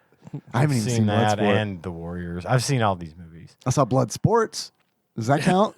Sure. Yeah, it does. The reason I picked Kickboxer is because the guys in these games dress like everyone in Kickboxer. And they fight each other all the time. It's a look. Yeah, it's like you're trying to make a blanket statement that's 100% accurate or something. I also picked a Corey Feldman this time around. But You got me beat. we can touch on that later if you'd rather. Do it now. Let's do it. Show me your full Feldman. My Feldman pick for the week Yeah, lock it in. is locked in as Teenage Mutant Ninja Turtles, the TV series. Oh, Because Feldman was the voice of Slash for 2 years. Oh my in that gosh. movie. that must be the recentish Yeah, one. the recent Nice. 2015 to Yeah, 2017. Yeah. And that game, the Ninja Turtles spawned a few really good beat 'em up games They that did. didn't suck. They did. You're right. And a couple that did suck. Not the beat 'em ups, but But not as bad. I mean, probably. I don't know. I don't man. know There are some Yeah. bad Turtles games out That's there. not wrong. That's my Corey Feldman pick of the week. I'm impressed. I don't have a Corey Feldman pick this week. I'm sad. Well, I have combined my movie and my Corey movie. So they are one and the same because I think it's too accurate. So that would be the 1992 joint Blown Away, starring the two Coreys and Nicole Eggert. Man, I had it for Nicole Eggert. Charles in Charge. Oh man. Hell yeah. Hell yeah. I'll say that one That's a twice. real one. Man, that was a real one. I remember coming home from school from fucking third grade and be like, fucking Charles in Charge. No one's going to stop me from watching Charles in Charge. So Corey Haim is in love with Nicole Eggert's character. 'Cause but of course. she's definitely a user. So she twists him all up with love and gets him doing crazy things for her. And then his best friend, played by Corey Feldman, also falls in love with her. And she starts twisting them around, and they turn from best friends to Lovers. fighting each other. I wish. E tu mama Korean is what So they end up fighting each other over her and destroying their friendship. So I feel like it is the way Marion goes with both Bimmy and Jimmy. Yeah. Because they both fall in love with her, and they're brothers, but they're So Blown Away I is love this. A parallel to Marion is Double Dragon. Nicole Eggert. Yep. This all makes sense. I'm really It's a impressed. good parallel. I don't It really have is. a Feldman pick for this. I feel like I kind of came to this being like, I ain't gonna have shit. I don't need to bring anything either. But here I am, the only Here we one. come from behind. Chandler comes from behind with a Feldman pick for once. Man, I thought the segment was dead. Now I'm back. I gotta get back on my game. That's okay. I won't do it next week, probably. I'll do 3 of them. Wow. We've mentioned Bimmy several times. Yes, this is the infamous Double Dragon game where they get the name of one of the main characters wrong. I'd like to say Call him Jimmy, which is fucking dumb. James, excuse me. Bimmy and James. James Lee. You think that they would be able to get the name of one of their main characters? Half of the guys right. They don't. They get it wrong, which is kind of a disappointment, especially considering that like Technos, they developed this video game. The Double Dragon people, they developed this video game while they like outsourced the arcade game. Yeah. So like you'd think I would like if they got it wrong in the outsourced material, it would be one thing, but the fact that they're like, oh man, that did horribly in arcades. We better do a good job. What's that guy's name again? In the Is it game. Bibby? I'm Yeah. pretty sure it's Bibby. Pretty sure it's Bimmy. They're twins. That's what you name twins. Billy and Bimmy. It's all the same. You just changed one letter. Yeah. Oh God. So maybe canonically he died, right? In like the first or second game, and then he's just like the homunculus They brought him brother. back and he came back wrong. Bimmy, right? Yeah. Yeah. Pet Cemetery style. We'll have to call him Bimmy, I think. Something else that I thought that was really interesting about this game is Acclaim published this game in 1997. Electronics Gaming Monthly, remember them? I do. They reported that Acclaim had 500,000 copies of the Double Dragon 3 cartridges that they could not sell. Yep. But why? I don't know. Maybe my movie celebrity pick will answer that question. Do it, Probably, yeah. probably not. Do it. I went with Andy Dick from the 1994 movie Double Dragon. You guys remember Andy my Dick in God. Double Dragon as the smog caster?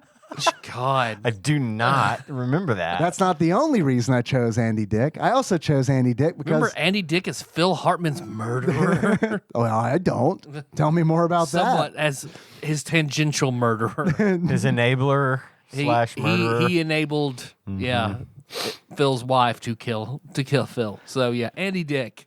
I also chose this game because it's controversial and potentially violent, just like Andy Dick.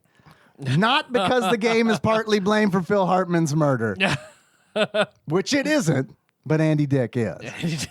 Definitely is. Ask John Lovitz about Double Dragon. He'll know all about it.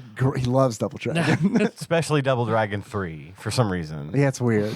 You think it'd be 2 because he likes helicopters, but Well, you know how we generally feel about it. It's not a spectacular game. No. I fucking hated this game. I could not get past the first part of the first level. it's a hard game, right? It is easily the hardest game I've ever played, and I know the whole NES hard, which is how I get it. This is the Dark Souls of Double Dragon games. I've is. heard people say that. Yeah. I hated it. And you get one life, you get one shot, and I get that you can Mom's switch. spaghetti. Exactly. You can switch between characters. We can get into all that. But the fact of the matter is, if I can't get past, I got through the first room, and then I was That already took me 2 tries. I was already beat to shit. Go out, get killed, over, and it was 12 times I tried just to get to the first doorway out of and couldn't. Yeah. And I put it down. I put it fucking down Yeah, I because believe at it. this point, nope, I don't have time to be this frustrated at a fucking 30-some-odd-year-old game. Yeah. That's no different. I mean, it has an expanded moveset, and it's like this, and it's like that, I guess. Kind of, but sort of. I mean, yeah. It just wasn't worth it. It wasn't worth it. I never Yeah. got to the point where I said, oh, okay, I've got this now. It's like, no, this is fucking Double Dragon. I know how to play Double Dragon. This is too hard. I don't have time, and I walked away. So, yeah, I fucking hated it. It is the worst game I've played in a long time. It is pretty wild that they do, like, it's Contra style in the regards where it's like, I mean, when you're dead, you're dead. I mean, Yeah. I liked Contra. yeah, well, Contra's definitely a better At game. least it was fun. Okay, so Double Dragon 3 is definitely one of those Stockholm syndrome games where it's like Learn how to do a cyclone kick a lot. yes. A lot. Because it's the only thing the Emmy brothers can do that's any fucking good. Yes, until you unlock other characters. And then I do feel like the game gets more fun when you unlock the other characters. I watched a playthrough of this Yeah. game, and it pissed me off even more. Watching the playthrough? Watching the playthrough, because I'm just like, I'm like, all right, fuck, no, I did that. What the fuck? And then I looked at the running time of the playthrough. It was 33 minutes. I was like, oh, God. It's a 33-minute game. Yeah, it's a short game. 5 levels, 5 super fucking hard levels with. And I get the video you sent, Dave, is Yeah. what I watched, like the ultimate guide to Double Dragon 3. There's this channel that's great on YouTube called You Can Beat Video Games. And it's like this I guy. watched that. I'm like, I need your help, sir. Yeah, I mean, the guy does great videos. He really and it's does. like, not only are they great walkthroughs and guides, but it's like, Gave a little backstory. at the beginning of and this the history video, of there's it. like a really good, like 15-ish minute, like backstory and development history of this game. Like it's really good. I recommend anyone check it out. I love that channel. And because I'm watching him, and the way he's explaining that you have to play the game, it just sounds frustrating. Like the cyclone kick is awful to perform. It's not fun. It's not fluid, easy to do. and you have to rely on it so hard. And knowing like, In theory, okay, you hit don't. him, you could grab onto him, but only hit him twice, so you can keep like. Yeah. It's cheese. You have to learn how to strategically play this game. Yeah. There you go, Ramon. There's your one. There's your one. So on my good and bad list, I have good thing. Okay, new characters. Sure. Got 2 new characters. Yeah. On my bad list is they're way better than the main characters. Once you get the main characters, why use the main characters again? Yeah. That feels weird. Yeah. Yeah. Chen is awesome. Yep. Like the Kung Fu Master, he's like the first one His you punch unlock. is better than everything the Yeah. Jimmy and Jimmy can do. Yeah, well, and maybe I love Chin so much because it's like, oh, I can stop doing cyclone kicks. I've been doing nothing but cyclone kicks for 2 levels, Yep.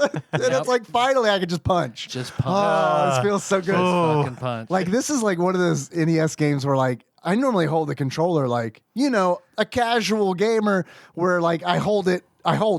But when I played Double Dragon 3, I had to like set the controller down tap. on the table and tap it. You got to hold it like a Tetris speedrunner. Yeah. Like So that I can press both buttons to jump and then rapidly press B and A to do that cyclone kick. And even then, it's like I have a 70% accuracy on that. Yeah. I just don't think it should be that hard to play it, especially considering that it's Double Dragon. Well, if they would have made more game, I feel like they could have scaled back the difficulty. That's had to be For what sure. They did. This would be great. Make 1 million copies of it. People are gonna love it. The YouTube video was one of my good things. The walkthrough. Just because I got to at least see the game happen. It helps somebody for make a more living than- 30 years later. Yeah. For more than, I have some 5 minutes. I have some good things. I'm willing to bet probably the most good things that we're gonna get on this. If I might address the court. To do. Yeah. I'm not saying it makes up for the gameplay itself, but here's a good thing. Objection! All right. You just said court, so I All have right. to do that. Yeah. I have no Overruled. objection. Move to strike. Sustained? I don't know. There are no microtransactions in this game, like there are in the arcade version. I was blown away when I heard that. I was like, wow. Yeah. So the arcade game, to clarify, Yeah. when one of the in this intro to this video that we watched, And I've seen documented elsewhere as well. Yeah. I'm reading a book called Go Straight, which is like the guide to beat 'em ups written by Dave Cook. Right. This is mentioned in there as well. So it's confirmed, multiple sources. I mean, we're talking about an arcade game that if you wanted to unlock weapons, other characters, things like that, you put real money in the game. Put a And quarter- you put a quarter in and buy a unlock weapon. that character. Yeah. They had that. That is probably the earliest example of that kind of thing that I could think of. Like I had no idea such a thing was a thing until I saw that today. So completely blew my mind. And yes, thank goodness there were no microtransactions. People didn't in like this. it. That seems I weird. know, right?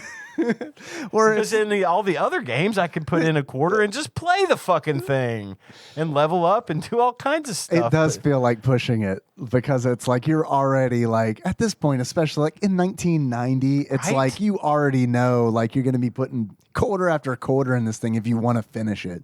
It's, arcades have existed for a while at this point, I mean, yeah. nigh a decade. So it's like, I know if I want to finish this game, I'm going to be paying like at least $20. Yeah, I know how it works. But then it's like, Oh, I want nunchucks? That'd be nunchucks. 25 cents? wait, I died? I got the nunchucks and then immediately died. Nunchucks. you Nunchucks, guys. please. Come Yeah, on. sorry. Come on. Johnny Numchuck. Made out of deer legs. Nunchucks. That's the two broomsticks tied together, right? I like the guy who made it on Reddit, made it out of deer legs. So I got deer leg nunchucks. Who here at the table made nunchucks at home? Just me? Oh, no. Yeah, Oh, I did. absolutely Oh, I was about to say. Yeah, yeah. I had hollowed out Yeah. nunchucks that had ball bearings in them so I could drop them behind me in case someone was chasing me. That's smart. That's like I'm not lying. That's like that Goonies actually style. is the thing I did. They were Slick really shoes. heavy. I'm sorry you got chased as a child to the point you had to drop ball Nope, bearings behind you. never got chased. Just had them. You never know. never hurts to be prepared, right? I was ready. Never had to drop those ball bearings. Hope for the best, prepare for the worst, right? Correct. You tether were some yourself to the heavy- goddamn spaceship and drop some ball bearings. That's right. I those were heavy ass nunchucks too. I bet. I bet they Couldn't were. use them. No. Had regular nunchucks for when I wanted to use nunchucks. Had all the throwing stars and I had all that shit. We were all into ninja stuff growing up. Yeah, same. time. Absolutely. Big Like, time. were nunchucks illegal? Because that was always the rumor. Okay. Yes. Brass knuckles for Absolutely. sure, right? Oh, for definitely Yeah. brass knuckles. I Oh, didn't tell have that to brass Josh knuckles. Nance. We that had just all this hollowed out shit. copy of Moby Dick he kept in his car. We had all this bullshit that we would never ever fucking use a day in I our was life, but- armed to the teeth most of Yeah. throughout most of the 80s. For no You reason. had to be. But I Yeah, bring might it back in the 30s. I insist when you turn 60, you start fully arming yourself with Dude. nunchucks and ball bearings. Yeah, the 80s are coming back, I'm I just love saying. this. Yeah, had it all. I got good with throwing stars. too. Yeah? Like good. Are those legal? Those are legal, right? I think those were legal. Yeah. You can get I those don't at know Tater what- Day. Those are legal. Yeah. That doesn't make them legal. They're legal. but yeah. Yeah, you can also get meth at Tater Day. So that's The 3 or 4 butterfly knives not the I good had meth. were not legal. Yeah. Had a bunch Switchblades illegal. Had a switchblade. A real one? A real switchblade. Wow. Look at this badass over here. I was prepared to kill. You were, man. How many people did you kill? None. Oh, okay. All those weapons went to waste. I never. What does it feel like to kill a man?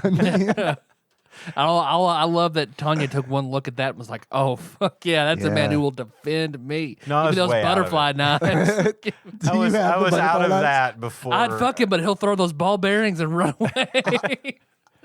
Oh, we also had the smoke bombs. Like if we kept smoke bombs from 4th of From July. 4th of July.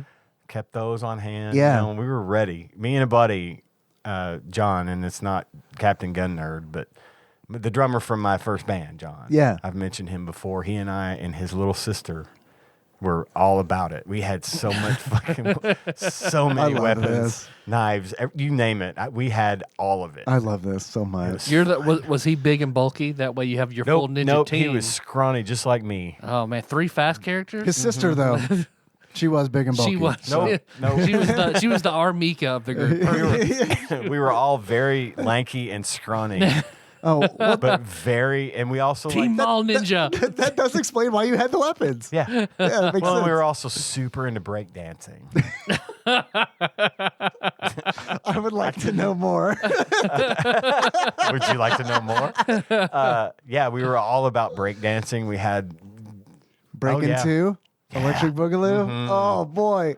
we went to the theater and saw Breaking 2 What? Electric Boogaloo. Oh my God, I love this. And Breaking and Beat Street. Oh my God. All the breakdancing movies, and of course we were skaters as well. So I mean, we were doing all of the A trendy triple shit. threat. Yeah, skater, ninja, breakdancers. Man. Do a kick flip, throw Exactly. And then bust twirling into your a, nunchucks, going down the and then street on your bust into a skateboard. backspin and freeze. I love this I love so it. much. My childhood was so much fun. It's so dangerous. I mean, if it wasn't weapons, it was skateboards or, I was into freestyling for a little while, freestyle bike for a little while. Not beatboxing? Oh yeah, we totally were Dude. into beatboxing. The Fat Boys were our idols. Man. The human beatbox. I wish I would have known you when I was a kid. Yeah. Because I would have idolized you, should've- even more than I do now. We should have been kids together at that time. I think we all three would have. We would have died. You guys would have loved our ninja club. Absolutely. And it was a club. It was so dangerous. We is what called the kids ourselves the Pyro Ninjas. are. I'm not lying. Not a gang. It's a club. It's legal. My buddy sent me we used to draw like the Pyro Ninja logos and Nice. stuff. Do you He have sent that me, still? I gotta find it. I don't. Please find that. I gotta find where it Please is. find the Pyro Ninjas If from I the Village can. of Fire. It was awesome. Please. Those other 2 kids are dead now, aren't they? They died of their ninja injuries or ninjuries, as I call Ninjuries. them. They're all fine. Everyone's That's fine. how dangerous it was. How many of them are ninjas now? Oh, we're all still ninjas. Great. Perfect. We're just better at concealing our weapons. Flip out I and have kill people. 17 throwing stars hidden on my body right now. That I believe. That I believe. Butterfly knife, switchblade, shuriken. Pyro ninjas activate. I love this so much. Oh God, we killed so much time. It was so much fun. That shit was so much fun. Dangerous. God, we Sure. should have had so many sharp things on us at all times. Yeah, it was a different time. But I dare someone to try to kidnap me back then because they'd have got fucked up. I might have still got kidnapped, but they'd have got fucked up along the way. Well, no one complains about me carrying around my shoulder bag full of knives and sharp things, so you're fine. There you go. Yeah. Yeah. My knife kit for a chef. Your kill bag. Yeah, that's my chef kit. Speaking of weapons, that's one good thing I have about this I've game. got is that I in like here, the too. weapons. I did too, actually. The weapons and I kind of combined the weapons and the somewhat expanded moveset beyond, just punching and kicking. Right. The fact that they tried to make the moves happen was fine. It's just the Stop trying to make moves Stop trying to happen. make the cyclone. It was kick very happen. fetch of them. It's very fetch. So beast On mode. Wednesdays, we dress like people from Roadhouse. Yeah. And then I just had a general good thing about Double Dragon as a whole because I feel like for me that was kind of the first beat 'em up I ever played, It's a big one. and I feel like Yeah. it spawned a lot of obviously a lot of things down the road. Better beat 'em ups. Absolutely. I picked up that Turtles one, the Splinter's Revenge, Yeah. which I would love to play with you. Well, let's at some play point. it. What'd you pick it up on? Switch. I don't have it on Switch, but I think there's Is it crossplay, crossplay? right? I can't remember. We'll see. I'll buy it again. I We'll love play it. Yeah, but It's I great. want to. I suck by myself. Kind of. I want to play. It's That's impressive. It's yeah. It's Marilyn Manson had to used have one of- ribs removed to do that. Well, I was gonna say. You just had 2 years of I ninja used one of training. my sure things. I spent 10 years as a goddamn pyro ninja to learn to suck my own dick. Worth it? That's worth it. I used one of my shuriken to remove a couple ribs. Yeah. Then the expanded training, from the pyro ninjas, Sure. the kung fu helped. Makes sense. So I sucked all by myself. Well, Ian, why are the pyro ninjas learning breakdancing again? Shut up. Best that he's great with an 8 1/4 staff. Hey. I'll go ahead and hit on the bad parts for me. Obviously, it was too hard. It was just too fucking hard. It's a hard game. It's too hard. I don't like games I don't mind them being difficult or challenging. Sure. But impossibly hard is not acceptable to me. It just felt clunky on top of the difficulty. Really it didn't feel good really to play. Did not feel good. It wasn't smooth. I No. felt like I got the only move I mastered was to flip over and Hey, grab I'm 'em by the impressed. head All I did thing. was cycle and kick. Yeah. Yeah. I was tossing people left and right. Cycle and kick and You know. nunchucks. Like But, cycle yeah. and kick my way to a boss. I'm at a boss. Switch to nunchucks. Boss is dead. All right. Yeah. That's what you can play video games says to do. Hide by the door. Use your nunchucks. If he says that's what's to do, that's what I do. That's what the Pyro Ninjas would have done. I'm just saying. Are you saying I'm an honorary member of the Pyro Ninjas? Absolutely. Perfect. Both of you are. Can I get on your mailing list? No, I'm starting the Yes. rival Thank Cryo you. Ninjas. Fuck that. So yeah, Oh, no. No, I'm Pyro Ninjas all the way. you're Scorpion. I'm Sub-Zero. I'm gonna start the Cryo Yeah, Ninjas. see, we had the whole Pyro Ninja thing figured out way before Scorpion. I feel like Midway stole that shit from They us. stole it from you. I do. Yeah. I think they did. You're owed due recompense. I should. Yeah. I've got documents to prove that we were the Pyro But gotta Ninjas find that logo. in the 80s. Gotta I gotta find find it it. Shit. I can, Your Honor, I submitted to evidence this hand-drawn Pyro Ninja logo. Submit for the approval of the Midnight Society. I hated the fact That's when society collapses. That's the justice system millennials put into place. the one life thing. I think that was unnecessary. I feel like even though they had the additional people you could play as, was that like having extra lives? Could Yeah. you switch to someone and then they'd have a full life bar? Yeah, like if If Chin, they die, they're dead. But yeah, if you switch off, yeah, But you had to get to the point where you could use the other players, Yeah. which I never could unless get you to. did the hack to get Bimmy and Jimmy at the same time. Right. which I didn't do that because I'm no hacker. I keep it fucking clean. We tried to be hackers in the 80s. The pyro Alongside hackers. the pyro ninjas and stuff. War games. Sure. God, that's what started all that for us. Sure, of course. We're definitely going to be like super hackers. Absolutely. Didn't happen. Now I'm just tech support.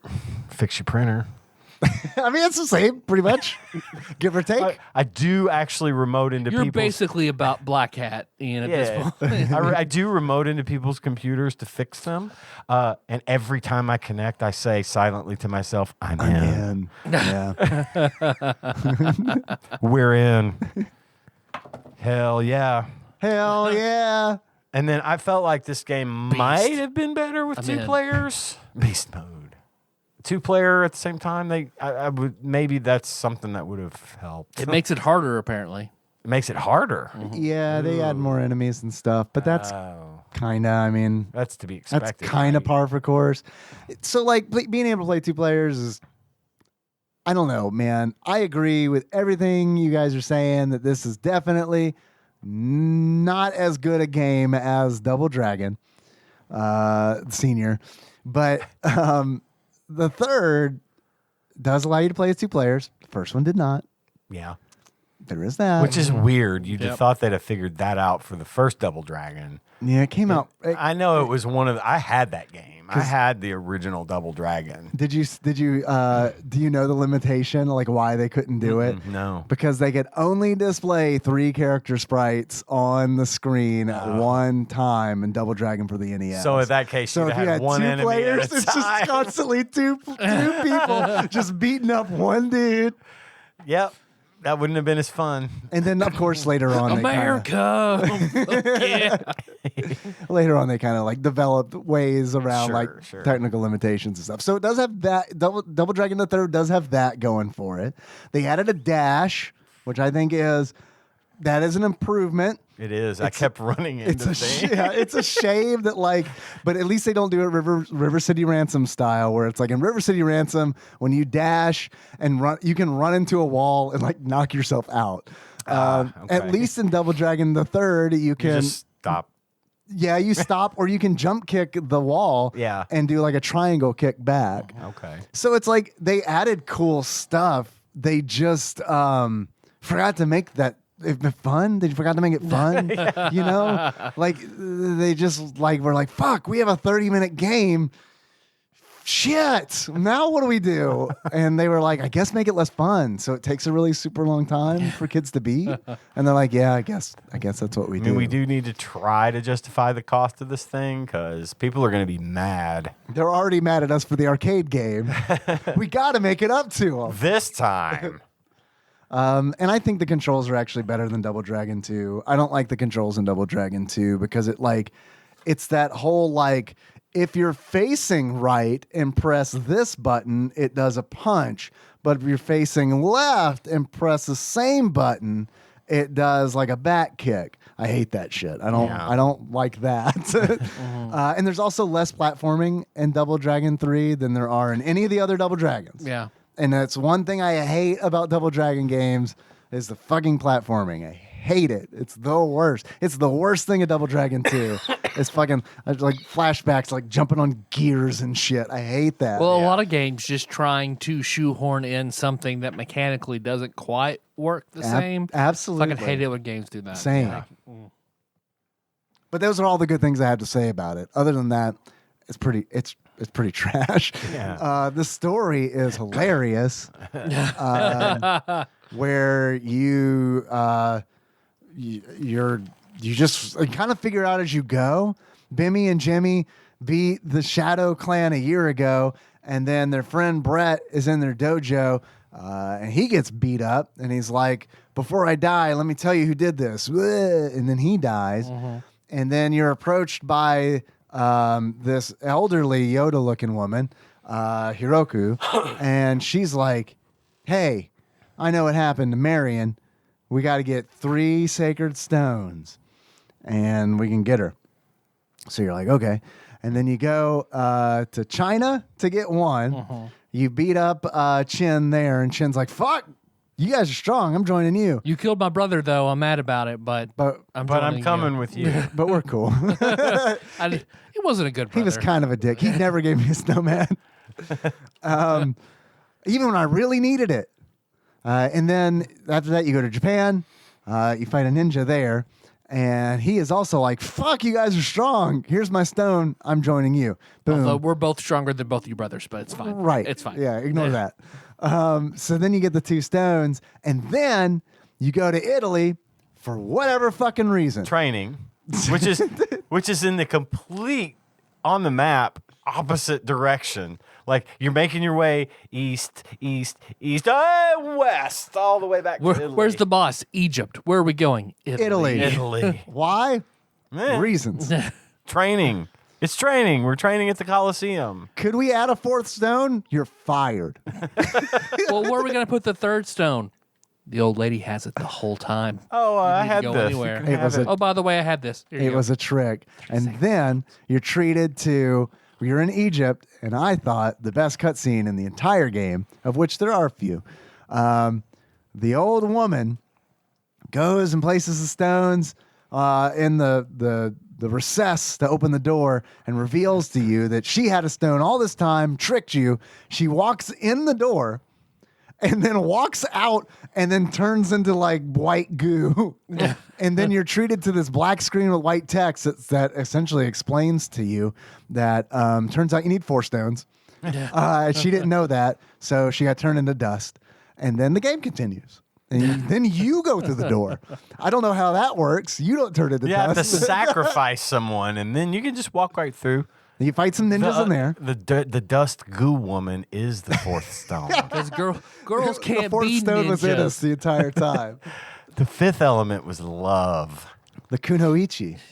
Just like Naruto, we can't ride a female ninja, so she's dead. Then you fight some mummies because it's Egypt. Uh-huh. And then you fight the final boss. whose name is Marion backwards. Whatever that is. Noiram. Yeah, that sounds right. Sure. So all in all, pretty good story. Sweet, succinct, to the point. Yeah. Well, where did this game lose you? In the first minute, lost Yeah. its way, lost me, lost my interest. Immediately, I hated it. Yeah, whenever I died, like in the first room, and it was just like, game over. Okay, fuck this. Yep. Nope. You lost me, game. I'm out. going to try it a few more times, though. But you lost me, game. Yeah. You lost me at Bimmy when you got half of your main cast name wrong in your own video game that you developed yourself. Shame on you. But also thank you for giving us that gift years and years Something later. to play around and make fun of later. I know. I do love. I hate it, but I love it. I love it more than I hate It's it. bittersweet. I Yeah. get it. It's like a shame that it happened, but also, yeah, it's a blessing. It's good. It's like the curse shield in Final Fantasy VI. You just carry it around for 30 years. All of a sudden, it's super funny. So on TADPOGs, if we were to do the entirety of the NES library Yeah. for TADPOGs, all rounder NES games, where would this fall for you? This would be in my top 100. Top 100. I'm not going NES to lie. game? Yeah, this would be in my top 100. But it's mainly because I struggle to come up with 100 NES games. Right. Yeah. Bottom 10 for me. Bottom 10. Wow. I've played quite a few. I mean, I know there's some bad games out there. This one. Yeah. And then there are games out there that are technically way worse than this. Sure. But from an enjoyment standpoint, that's where if you lose me there, you've lost me forever. I get it. It needs to be at the bottom for me. I get it. Yeah, without knowing a whole lot about the NES library, it's definitely in my bottom half. Yeah. It's in some, surprisingly, it's in some top 100s. Like, I know it's in IGN's top 100 NES games. But Some people like it because it's so fucking obtuse. You know what I mean? sure, that's that Stockholm Syndrome kind of deal. Exactly. I mean, I kind of get it. I love Ghosts and Goblins. Lots of people hate it. I love it because it's janky and I grew up with it. And it's like, I think those are valid reasons. and see, I I'm not like saying, Ghosts and That's why I love Goblins. my mom. yeah. Yeah. Yeah. Janky and I grew up with her. What's funny to me, though, is when you talk about Ghosts and Goblins in that sense, I'm just as bad at that game as I was at Double Dragon 3, but I enjoy it more. For some reason, I don't mind sucking at it because I feel like, well, if I really wanted to put some time into this, I could get better. Yeah. I don't feel that way about this one. If there's, you lose me with entertainment, fine. If there's a potential for improvement and enjoyment, okay, I can probably hang with that and then grow to like it. But I just don't feel that way about this. Something like Ghosts and Goblins, I acknowledge, it's fucking impossible for me, but it's doable. I've cleared the first couple of levels of Ghosts and Goblins at least. Yeah. You know what I mean? I feel like there's some charm to Ghosts and Goblins. I'm partial, but I know, feel they're like a big fan. As someone who has no nostalgia glasses, there is charm. there's to that charm game. to it It that I is. feel Double Dragon 3 doesn't really have. Yeah, Ghosts and Goblins is witty, it's cute, it's funny, it's got all that charm, yes. Whereas this doesn't. This I Double can Dragon play does. it for longer than Double Dragon 3. Yeah, I would. Yeah, Double Dragon 3. It's fine. that's how I feel about it. it's a game. It's fine. It exists. I'm glad I played it. Yeah, that's true. It's an experience I'm glad I had. It's an Yeah, I experience. know yeah. about it now. I can talk about Yeah. Double Dragon 3 intelligently and say, I can tell you a whole lot of reasons why I didn't like it Yeah. at least. So There's I still learned something. there's still a mile of distance between every other Double Dragon game and Double Dragon Neon for me. Sure. Like, holy fuck. Double Dragon Neon's really super good. Yep. Way Forward put that together and they did a really good job. Definitely check that out if you have never played it and you like beat 'em ups. Even if you don't like beat 'em ups, you'll still probably like it because that is a charming game. I mean, they really play up the radicalness of the time period. The Tape Smith. Yeah. Yeah, I forgot about that. Yeah. Yeah, that's a good game. That's why there's a Rude Bear Tape Smith in the Scott Pilgrim game. Oh, I thought it was just because Brood Bear's a tapesmith. Yeah, That makes works. sense. That works There you out go, pretty well. You guys have any achievements? I have a couple. My first achievement is Jean-Claude Van Damme it. Janet. And to get Jean-Claude Van Damme it, Janet, you get past the first room and then die repeatedly in the first section of the first level. That's just obviously, I've said that happened to me 100 times, so I got that achievement a bunch. Unlocked. One step closer to platinum. It's tattooed on here. Nice. Right next to your shuriken. Right, yeah. Shh. Sorry. Don't tell anybody where Sorry. my shuriken Please went. don't kick me out of the Pyro Ninjas. No, you're fine. Once you're in, it's like a Supreme Court. It's life appointment. one out. Life appointment. Let me at it. Look, Too Pyro late. Ninjas. Nope. Can't. My second achievement is just simply Steven Seagal. And Did you look at my notes? to achieve Steven Seagal, you start off as a legit action hero. And then ruin your own reputation by making actual efforts to be worse than you were at the beginning. There you go. Those are my achievements. Nice. You have a Steven Seagal achievement, Tyler? That might be my theme for some other facial accoutrement. Oh, I see. But I've got 3 achievements. What you got? I've got, they're Peach and Toad. Beat the game as Chin and the Ninja. Okay. Because, we're introducing them. They're basically the Peach and Toad of the Double Dragon verse. And the Super Mario Brothers 2 parallel. Yep. Yeah, totally. The other is Might Do Guy. And you unlock that by killing 20 enemies with the nunchucks. So that is, you see later on when Might Guy is really serious, like he's not fucking around, he's not testing himself, breaks out the nunchucks. Then you know he's serious. Because in Shippuden, whenever he does that, Lee's like, oh no. You made Daddy get his belt. He got the nunchuck. Yeah. He does. He's like, oh no. Oh no.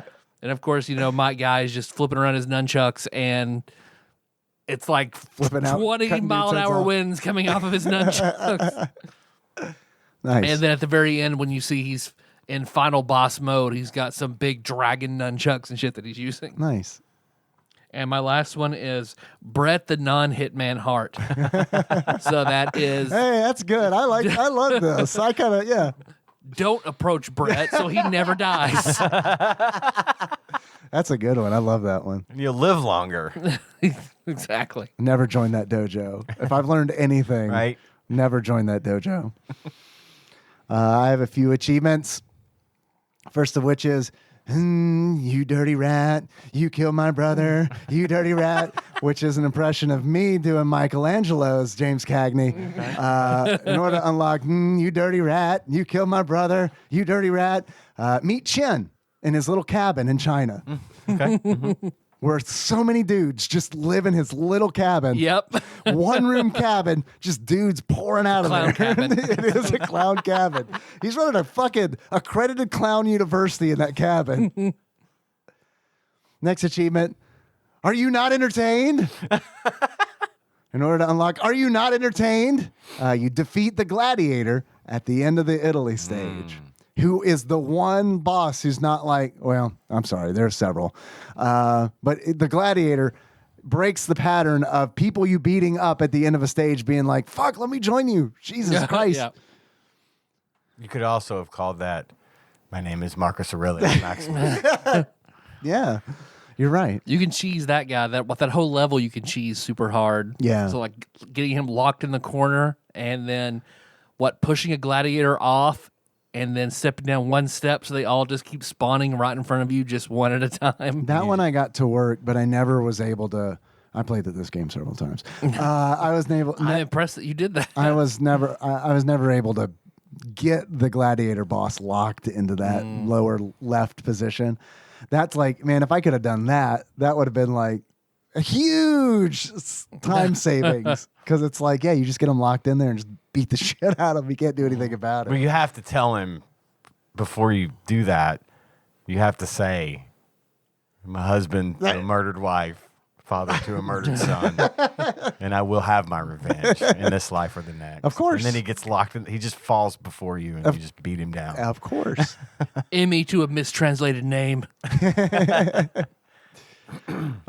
Next achievement I have is it's a great trick, but I can only do it once. In order to unlock, it's a great trick, but I can only do it once. You can either dress up as Donald Duck dressed up as the devil, or you can behold Haruko turning into dust as she has not enough stones to offer. And then the last achievement I have is Noiram, Princess of Nilbog. In order to unlock Noiram, Princess of Nilbog, Nilbog. defeat Marion from the backwards dimension. I think that's what Brett was trying to tell you in the beginning. That it was Marion. The one you have to fear is She's trying to kill you. No. Is this a rent or a buy for you guys? ooh, this would be a bad buy. A bad I buy? would have been mad if I'd have bought. Oh, I see. I would have rented this I game. would have rented. Yeah. I would have rented For it sure. and then been upset. Josh and I would have rented it and been very upset. Yeah. Yeah. Yeah, I can see this definitely being a disappointing rental. Because without a guide, this game is impossible. Oh, God. like, Oh, really God. like it is impossible. How much do you think Double Dragon 3, The Sacred Stones, is used on average? If you were to buy it right now, how much do you think you would pay for it? 500,000 extra copies laying around. I'm going to assume pretty fucking cheap. $4. $4? Ian, what do you think? I'll go a little higher and say $850. $850. Actual retail value of Double Dragon 3, The Sacred Stones, for the Nintendo, the NES, loose on average, according to PriceCharting.com, is $20.95. Shit. Welcome to the bubble. Yes, yeah. Welcome to the bubble. I didn't check to see what it was in 2007, but probably more in line with this $4 and $8. Yeah, Yeah. Oh, definitely. Tyler, Yes, Dave. if you were to give this game some kind of beard that may or may not be related to Steven Seagal, what kind of beard would you give it? Some kind of stupid bullshit goatee of Steven Seagal while he talks shit about any other martial artist in the world. Because that's what he does. Yep. Yeah. He never gives anyone else. Everyone else is a lying faker. Meanwhile, small you watch hands, his right? videos where he's just like moving his hands and mastered Aikido, and people are flipping over as soon as he just like touches them. Yeah. Yep. Yeah, I've heard rumors about him and how he got his movie man. career and like all that, and like what kind of like may or may not be like some kind of criminal ties. John Tron's video is pretty fucking good. Oh, where he talks has a about video on Steven Seagal? Yeah, I'll have to check that out. All the fucking weird interviews where like, who is a tough guy? Who is a tough man in Hollywood? Can't say. Are you a tough guy? Come on. What about Chuck Norris? Fake. No. Jean-Claude Van Damme? Are you kidding me? No. He didn't talk shit on Not Jackie tough. Chan, did he? Who? Probably. Good Lord. Like, of Probably. anybody you're going to talk shit on. Like, have you ever seen a more malignant narcissist than fucking Steven Seagal? I used to. yeah, I live in this country. He is. I remember what it was like a few years ago. He's reportedly the absolute worst person to ever have hosted Saturday Night Live. Oh, yeah, I've heard of it. I didn't see this, but I heard about From this. how horrendous his episode was to how horrible he was to deal with. Like, Wasn't it like not even put it, like, wasn't that one just pulled forever? They never showed it anymore because it's so I've bad. heard that rumor. Because he just wants to fight people and argue, and he can't make fun of himself. He can't make everything is just about him being toxic. Toxic masculinity is just the banner of the episode, and he's impossible to deal with. And everyone hated him. He was big. The big movies he did, Under Siege and Under Siege 2, Dark Territory. I haven't seen any of them. I used to watch them all because Yeah. I liked his movies and I thought they were cool until after the fact. As a 10 young, years impressionable later, pyro ninja, I can Exactly. understand where, yeah. we watched those movies a lot. Me and Tanya, we watched those a lot and got into them. But then I found out that like he played his character had a daughter in the second movie, and it was Katherine Heigl when she was Really? when she was still. This lines up.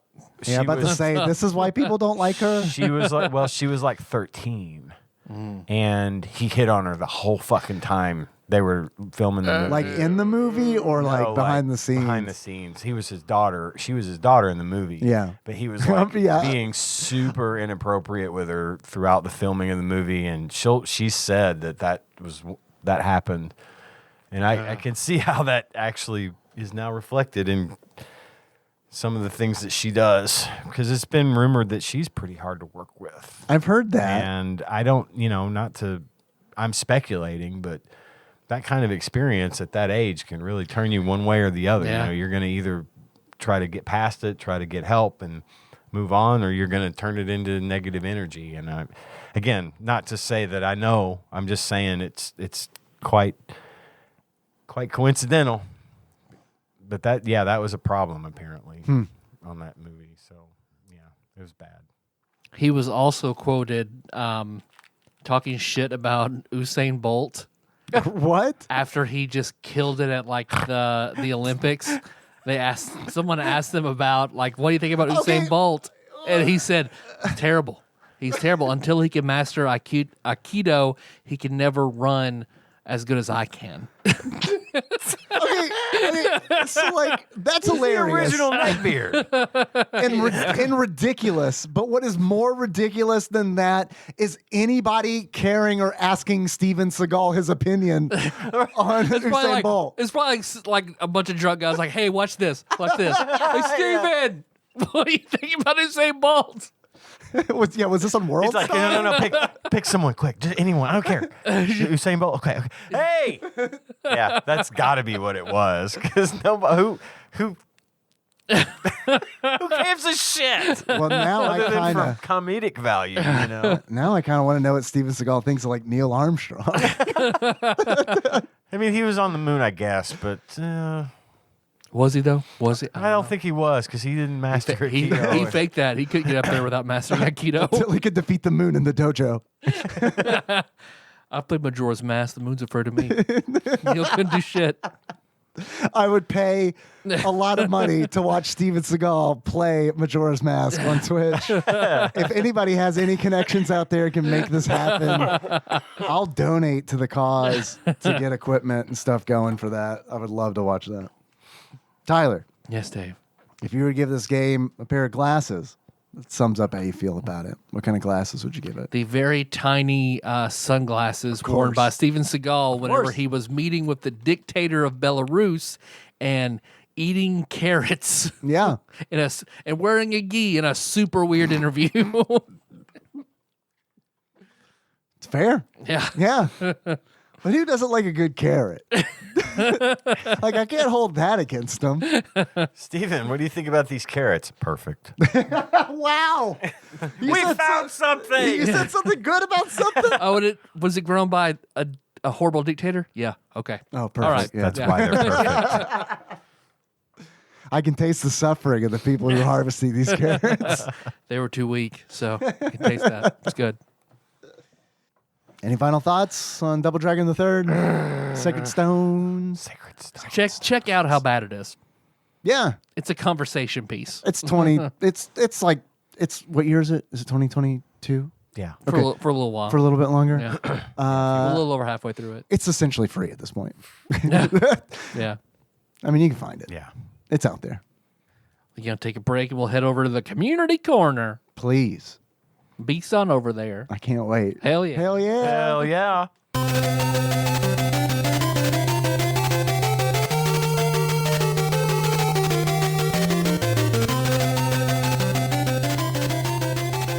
We're back. So welcome to Tadpog Community Corner. Hell yeah. Hell yeah. Beast it up. Well, I think we should start off with this postcard that's sitting right over here. A postcard. We got a postcard? We did. What is that? That looks like Well, it's this like is- a long It's been a skinny few boy. years since we gotten those. Yeah, what is a postcard? This postcard is on the front. Like a third of it's covered up by the postage postage. Yeah. But it is a postcard featuring Hiawatha, the world's tallest and largest Indian monument, I guess. Oh, It just says Indian on it. Well, that's a weird postcard. It's in Ironwood, Michigan is where this is located. Okay. Does it Postcard's really? not even going to pretend to be PC. Does it- We've already have them printed. Does it really say that? Can I see it? Yes, it does. It really does say world's tallest ampersand largest Indian. Okay. Hiawatha, the world's tallest and largest Indian, Oh, to reiterate. Yeah. is 50 feet high, Okay. weighs 16,000 pounds, permanent color. What's that mean? It's It's not a- turning black and white it's a feature. anytime soon. It's a feature, Dave. A fiberglass He construction. fits so many doo-doo pinatas in this fucking Hiawatha. Can withstand 130 mile per hour winds. This is not a real postcard. Like, I mean, this is like someone got this online at like racistpostcards.com, right? And it is, in fact, located in Ironwood, Michigan. Okay. I do not know who this postcard is from No? because it does not say. Maybe it's from Hiawatha himself. But here is what it says on the back. Okay.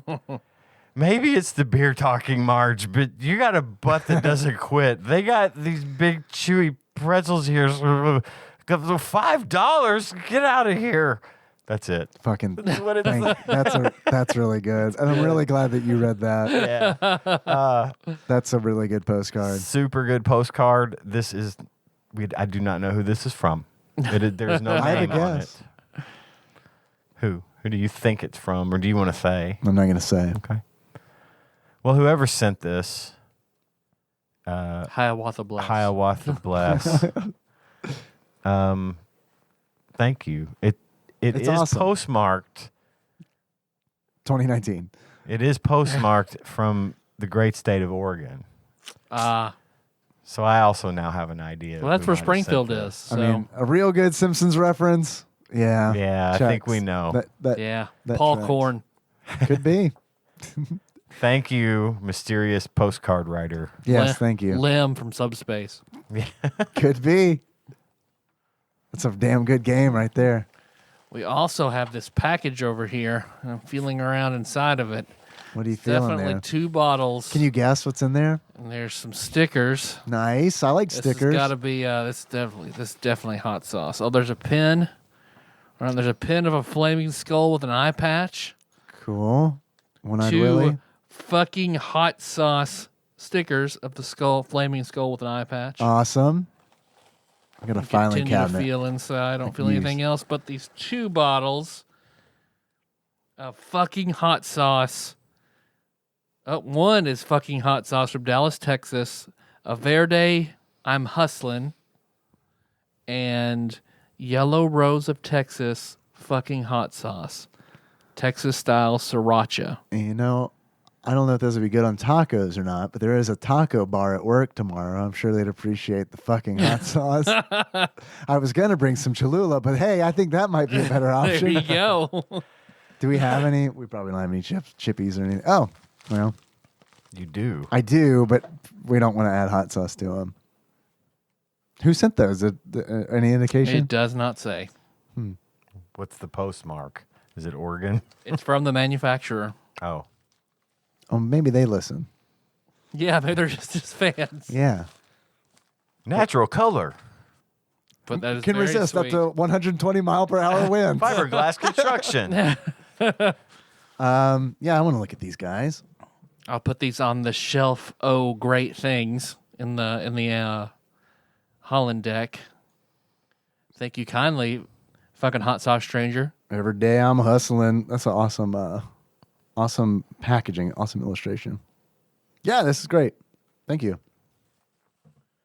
I brought some things that Ian, I don't know if you're going to want to try or not, but these are my second cans of both of these. I don't know if you've seen these in the store or not. Have you tried them yet, Tyler? Casey brought them into work. So you've tried them. Oh, I have. well, then we're just gonna have to peer pressure Ian into trying them. Okay, because I've sounds already good. tried them. These are Pringles Scorchin' Hot Ones. There is a green verde, Los Calientes verde flavor, and then also rojo and Los Calientes rojo.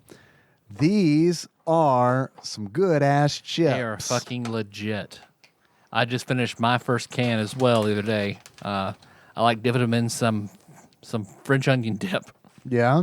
Okay. Yeah, I could see that working out pretty nice. they are The little very Pringles good. guy is in pain on this can. Yes, I just He's got opened. steam coming out of his not ears. They are legit. I just opened this one. Get a whiff. Yeah, open that bad boy up and get a whiff.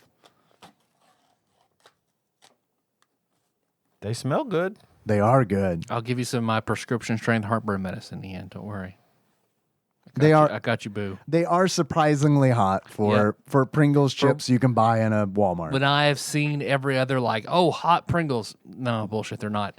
Those have some fucking kick. Yeah, these are really good. I feel like the verde ones aren't as hot, but the flavors I think way better than the rojo. I agree. They don't smell hot. Eat one.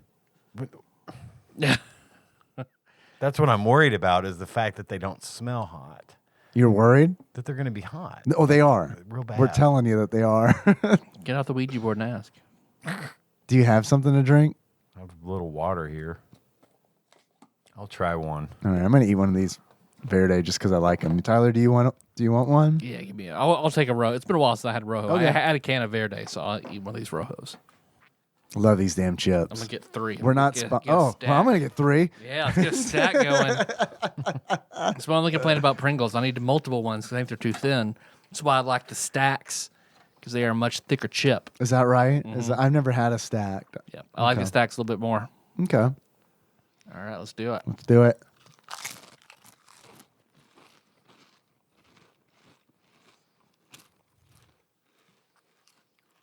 That's tasty. They're tasty Mm-hmm. chips. Very good. They got a little kick to them. I'm not doing that other one because that hurts me a little. The red one hurts. The verde is a little less spicier, but I do think the flavor is better. Yep, totally agree. But I love like green sauce, like chicken burritos, verde. Oh, I love shredded chicken, all that. They're all heat, these red ones.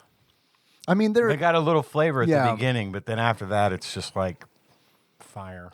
it's pretty wild, right? That they're Yeah. Pringles that you can buy in Walmart. Yeah, I that mean are- that's Yeah. that's got legit spice to it. I mean, they're not That's- like insanely crazy hot. But No, they're- I like the flaming hot. Mm-hmm. And that to I like me the is Flamin' Hot, too. spicy, and I can deal with those. Yeah. This is a little bit. I'd say this is a little It's a bit, kick and a half up. little bit higher than Flamin' Hot brand stuff, but not intolerable. Now, if I eat another one, I probably would be in trouble. But that was good. I love them. Like, I asked Nikki if she would, because she brought home 2 cans. You know, not the bird, but Damn, still out of my mouth. but What'd you do with those birds? They live like 80 years. I'm still counting calories. And man, I ate both of these cans of Pringles like so fucking fast. And then I was like, please don't buy any more of those. Well, maybe buy 2 more for the show. And then so she came home with 4 today. Those definitely smell green. Like that's the smell of green. I'll start bringing some chips out and we can start knocking out some of these hot sauces. I love that idea. We can put some on the Put them on- on the Pringles. we could. We wouldn't be Get- able to get actually. an accurate representation of the sauce. Yeah. Well, I know we also have, for the first time in it, we got some calls. Mm-hmm. Hell yeah. Hell yeah. Hell yeah! I'm gonna finish this Pringle. Now I'm gonna play some calls for y'all. We're gonna bring back a segment called "Eating in the Microphone" that people love. It's a good segment. Hell yeah! People Hell love it. yeah. Beast it up. All right, first call. Maybe. Hang in there. Hear me, baby. Hold together. I got a beer bottle precariously close to the soundboard. Okay. First call. This is from 562. Hopefully this works. Haven't played a call in a minute. We'll see. Didn't test it. It's fine. New phone. Yeah, it is. Who Hey dis? guys, I just heard the episode where Dave talks about the bomb squad robot going through a donut The box. donut box, yeah. And Ian talks about him waking up to a SWAT team at his house. And I just thought that, I have a little story. It's probably just as small as Dave's. And, story. And, Is it small or big? Small. I feel like she said it's small, so it's big. Small. Small It's story. Dave's story. Okay. You said it was a good size. it was like, what happened was I woke up in the middle of the night in like early July of this year, and I have to use Because it was my birthday. Yeah. It's Tyler's birthday. It's a ritual every July the 2th. Michelle wakes up in a cold sweat. And ants in her ass crack and on her vagina. This can mean only one thing. lights. I was like, what the hell is going on? I look out my window, I don't really see anything. So I'm like, okay. So I look further down my window, and there's a shit ton of cops down. And I live on a major road right next to the freeway, like 8 houses down from the freeway. Okay? There are a bunch of cops, so I walk out to the living room, and I peek out the screen door, and there's 2 rows of cops blocking both sides of the street. She was cop blocked. Yay! I like that. I mean, not the fact that she was cop blocked. Just saying. That's cop just a good blocked joke. is a good- God knows why. And then blocking, then I look to my left, and they're blocking the other side of the street from the we live also next to a little grocery store. And so, they're there. I'm like, I have no idea what's going on. I'm like, I don't think they're going to come to my house. We haven't done anything wrong, number one. As far as I know. Number Yeah, That's right. the first thing that someone who's done something wrong would say. Yeah, right. Wink, Get it out wink. there. Yeah. We weren't doing anything wrong. Totally believe you. Totally do. Without question. 2, I think they should be closer to coming to my house. I don't know, could be wrong. I don't know. So they're there. I'm like, what the hell? And it's not like I'm not. She She went. get real southern all of a She just sudden. went, what the hell? hell? Hell yeah. Hell yeah! Praise hell, praise Dale.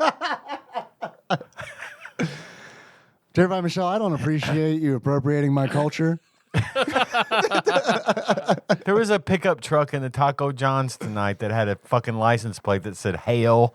Yeah, I'm not even making that up. Kismet.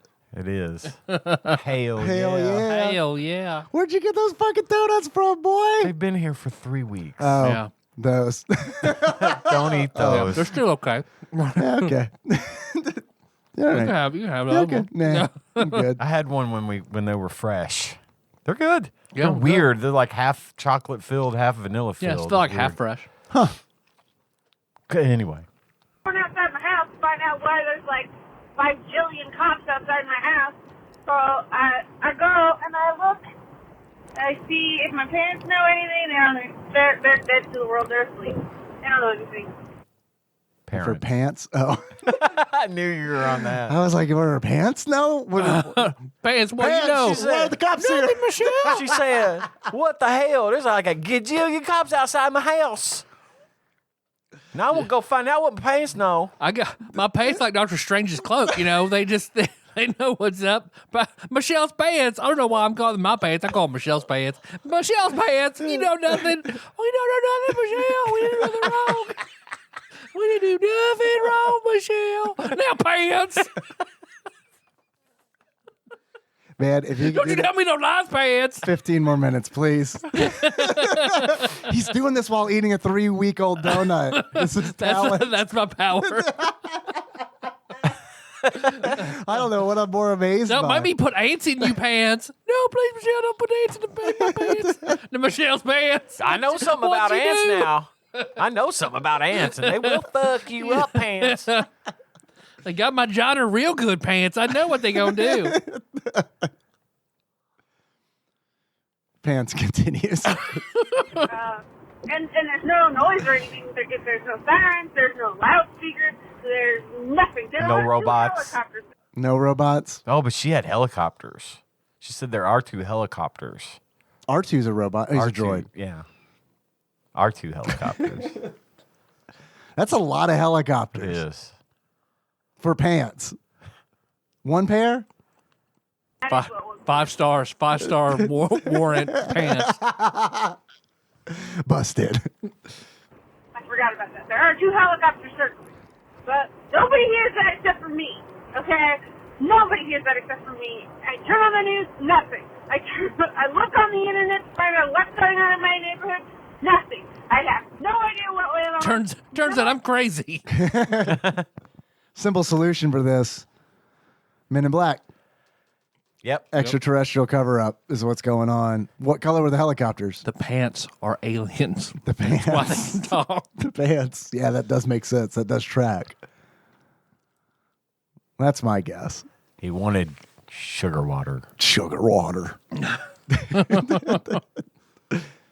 they were there. Eventually, they slowly trickled away like a car at a time.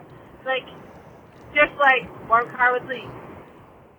Then another car. I got that when you said trickle down, Michelle. Or it was just a police sex party. I think Maybe since it's it's that. in L.A., I think they were waiting for a Fast and Furious street race to break out, and it never happened. never so They just happened? had to leave. Embarrassingly, like Yeah. one by one. They're like, don't leave all at the same time or they'll know. Michelle will know. Yeah, Michelle's pants will know that the racers didn't show Don't up. alert those alien pants. They'll take revenge. They hate it when we waste their time. Very slowly. And I was like, would you all get the hell out of my neighborhood? You're freaking me out. I don't know why you're here. And I can't find it anywhere. And it's like, and there's never a news story about it. I don't know why things make the news and other things don't. Men in Black. It's like, the good thing is my brother heard. At this point, Men in Michelle's Black pants party. pants started strangling her and she was not able to finish the call. Or she reached 3 minutes. You You decide. decide. There is another call from Terrified Michelle moments later. So she's probably okay. Okay, so my brother, he didn't hear the helicopter. Thank God. I hope you guys can hear this. I never know. I think I can hear the helicopter right now. You're underneath the helicopter, and it's running its air conditioner. It doesn't sound loud to me. Anyway, so my brother heard the 2 helicopters, so at least it was like, I'm not losing my mind and I didn't dream this whole situation. But no idea, 0 idea why this happened, although I'm assuming it's a fireworks-related thing because, it's in July. And in a couple of weeks prior, I think it was, a whole, semi-truck got That was blown the up. pants. The pants. I don't know if it's fireworks. You're running long, Michelle. I think they were just harassing the minorities, Michelle.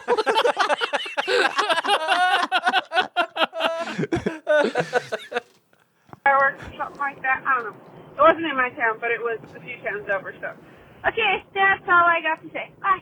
Bye. Bye. Bye. Thank you, Terrified Michelle. Michelle's pants. I hope that the mystery is solved one day. We'll help how we can. We'll consult with Hiawatha. You mean world's tallest and largest Indian? I do. Tell me, how much wind can this withstand? Let me reference this handy dandy postcard. 131 right out. Collapses. 130, we're yeah, fine. we're good till that. Anything more, it's over. Now, see, I'm more interested in nautical knots. I don't know. Are you though? Nautical knots? I don't know. Next call. This is from 270. Uh-oh. That's a local area code. Hello and good morning and happy Friday, TADPOG. I know who this is. September something. Flavor Trick. 4th, I believe. Banana it is hammock. a Friday. It is a lovely, crisp fall day here in Louisville, Kentucky. I am behind on your episodes. Again, my sincere apologies. I have gotten into a super, super deep dive of the Gabby Petito case. Ooh. I'm sure you have heard all about it, but She's lying. I have. What are you talking about? She's lying. She didn't. She got married. She got married. She got married. She got married. I didn't know about it until her husband posted pictures. And I was like, oh, man, that's kind of gauche for Taryn to wear white to this wedding she went to. As I continue to go through. No, she wouldn't get married and not tell me she was getting married. Surely she's just pulling a Mindy Kaling and wearing white to someone else's wedding. Oh, no. Taryn got married. Well, congratulations on your marriage. Congratulations on your marriage. We're going to move that to Taryn's slot on the executive producer list. Yeah, good call. She's earned it. I'll do it today. Just been glued to it. So I apologize, but I am behind. But I am on the episode where you're talking about... We're behind on calls. It's fine. We're behind on knowing you got married. something to do with jelly and a dog, and you all don't love the game because you can't find the keys or something. I don't know. But yes, you're talking about school dances, and I wanted to tell a quick Marshall County High School dance story. Please. Yes, we did have separate proms for the Church of Christ, and my friend Erin would always sneak in before our prom and look around, and I will never forget that because he was Church of Christ and wasn't allowed to go to prom. He had to go to the special prom where they still dressed up. Banquet. But they Banquet? That's what it's called. So yeah. where was the Church of Christ prom? It wasn't Like at the Patty's. school, was it? Okay, Yeah. okay. Because when you say prom, it makes it sound like it's at the school. But I don't Yeah. know. But we also didn't do prom at school. We did ours at like the Civic Center. But I don't know. To me, prom is very much like this is a school sanctioned dance. Yep. So that's why when I heard Church of Christ, I'm like, do you guys have a Church of Christ in your school? Basically. It's the cafeteria. So they have a banquet? Yep. They dress up, prom dresses, tuxes, and they just go out to eat and hang out. Okay.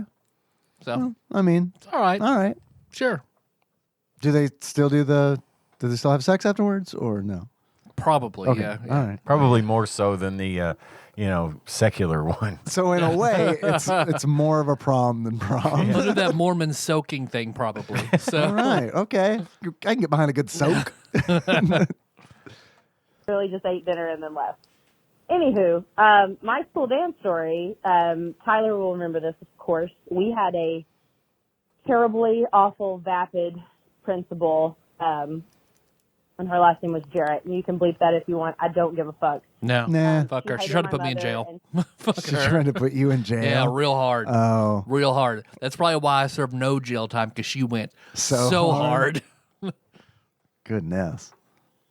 She was out for me and my mom pretty much the last 2 years I was in high school. And the back-to-school dance was always very casual, nothing too dressy.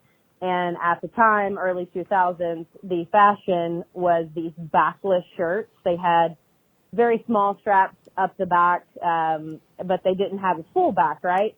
And Jarrett found out that Fullback? It's a football thing? Yeah. Right? Yeah, our team Nailed didn't it. have Or one. a halfback. We were like UK, we just didn't have one. Yeah. It's terrible. Or no back. was Yeah, we're men. That's right. Yeah. Football, Yeah. man. Hell yeah. Hey, hell yeah. going to be wearing that to a dance. And she pulled me out of class, out of learning, which honestly, what did we learn at Marshall County No, High School? you weren't. No. You weren't. Did you have any classes with Taryn? I had one class. You with had one Taryn. class with Taryn. Yep. What class did you have with Taryn? Advanced PE and conditioning. Oh. So I had weightlifting with Taryn. Oh yeah, you guys did weightlifting in Yep. school. That's Yep. neat. That was my favorite class. Conditioning was fucking phenomenal. Yeah. Yep. Yeah, we didn't do anything like that. Well, maybe we did. At my school, I had the option of dropping PE after the first year, and I was like, "Yep, no more PE for this guy." I did the PE thing, but it was all like the warm-ups and the stretching, and then we would occasionally play a little basketball or a little tennis, if the coach felt like getting out the equipment for that day. Yeah. Yeah. It was just Your coach sounds like me if I were a coach. Yeah, it was free period. Yeah. I might not have met you, Ian, had I not had PE in high school for that first year, because that is where I met Nick. Oh, Who I became friends with, who worked at Apex, Okay. and then helped me get on there. But yeah, Nick, we were playing basketball, and we both went up for the ball at the same time, and Nick elbowed me in the eye. and then we were best friends. And then after actually that is kind of what happened. Yeah, because he felt bad about it, and then we started And that's talking. why you wear that eye patch. And this is why I wear the eye patch this very day. Thanks, Nick. But hey, that job was great. So really, though, thank you. Yeah, that all worked out. Yeah, it worked out. Ian wouldn't be recording on this podcast right now, perhaps, if Nick had not elbowed me in the eye in PE. We wouldn't be recording this podcast. That is true. That is true. Yep. Yeah. 'cause Butterfly wings, baby. I know, I'm right? telling you. So thanks, PE. Thank you, PE. CPE is good for something. Although conditioning was a little hard because you had goals based on like your weight class. So like what you had to run the mile in, what your bench had to be, how many you got to pick between chin ups or dips. And you had all these criteria. And That's cool that it wasn't just like across the board for Yeah. everybody. Like it was weight class. the coach did a good job. So, Cool. But my bench was 10 pounds under goal, so I got a B. Yeah. Yep. Was it based on, you got to choose what it was based on? Like, did you get to choose that it was based on bench presses, or? No, he just had like, this is what everybody's bench has to be, I see. based on your weight, and this should be your goal. You have to hit this goal, hit this. You have to, that way. A lot of people would just fail it because they just sit around. Right, sure. But no, that's great. I was just curious because like how the mile factored in and stuff like that to like the grade. yeah, so like I hit my running goal like I exceed that because I ran every day. I was one of the few that ran every day because my goal was like I want to lose weight and get in shape. Right. So I took that class for a full year, and it worked. So I think my goal, I think he set like for me to bench 235, and I've been 225, and he's like, "Oh, sorry, B." Damn. Fine. Jeez. Did you guys went to Murray, right? Yeah. Yeah, college. Did you have a physical education elective that you had to take? No. I did. Really? It was, but I took bowling. So I got to go bowling twice a week for Okay. an entire semester. That and sounds it was awesome. all right. Yeah. At the bowling alley, not like at the school. They didn't have a bowling. Right. We had to go down the road to the bowling alley. Which they've redone that, and I've have heard. class. I It was hear awesome. I hear it's amazing now. Oh, I bet. It's like a high end restaurant. And Yeah. everything. Yeah. I haven't been either, but I hear they got like a car hanging from the ceiling and shit. Oh, damn. Now you've arrived when you've got a car hanging from your This is all pre-COVID. I have no idea what it's like Right. now. I don't know if they weathered that storm. I hope they Crickets. did. oh, they're still there. Yeah. Yeah, cool. I mean, it's the only bowling alley in Murray, so they're Yeah. gonna be open. But that was my jam. I mean, I love bowling anyway, so like I got to just ace a semester and just do nothing but bowl for 2 hours or 4 hours a week for free. that's Oh, awesome. sweet. Yeah. But I wouldn't say that them being the only bowling alley in town ensures that they're open, because I can't tell you how many are open in town here in Paducah. Right now it's just the one. Which one's Cardinal closed? Lanes is still open. Okay, so Cardinal Lanes And is they've open. done a number on it to and- nicen it Oh, up that's a lot. really good to hear, because the Yeah. last time I was there, It's that thing was like, It's like a set out its- of that 70s show. Yeah. It's still sort of like that, but they've cleaned it up, and it's not like Nice. it was like 20 years ago bad. It was bad. it was really Like I bad remember 20 when they years used to ago. let people smoke in there. Sure, yeah. And they had these like air collectors hanging above Yes. you, these smoke collectors Yes. that would constantly pop. Yes. Like when the smoke goes Yes, I remember these. Yeah. That's probably good for me. I should keep doing this. Yeah. It's taking the smoke out of my lungs. Yeah, It's great. It's fine. But it's fine now. Now they used to have the bowling alley out here on the south side. Right. But that was the nicer That was the bowling really alley. nice It was one. really nice, but it closed. For It's some still, reason. it's still there being nothing. Yeah. Just a huge building of nothing. Like a lot around here, Yeah. honestly. We always had trouble going bowling there because it was always fucking league night. Like it was somebody's league night every fucking night. So we would show up and there would be no lanes because 10 of the lanes are taken up by league bowlers. And then, everybody else had already gotten there or whatever. But Cardinal Lanes is still there, and it's good. It's still a good bowling alley. That was a good. The one in Metropolis is very, very nice. Really? It is cool. It is very cool. good one in Metropolis. Cardinal Lanes, that was like a staple dating spot for me in high school. Me too. I mean, and Moonlight Bowling was the shit because they turn off all the lights, turn on the black lights, all the colored pins, and if you have a red head pin and you get a strike, you got $10 or something. It was, I love it there. I still love it there. The company I work for, there for a little over a year, paid for us to go bowling once a week. We'd all get together and bowl until the wee hours on the company dime. That's awesome. That was a lot of fun too. I haven't been in a while, mostly out of guilt.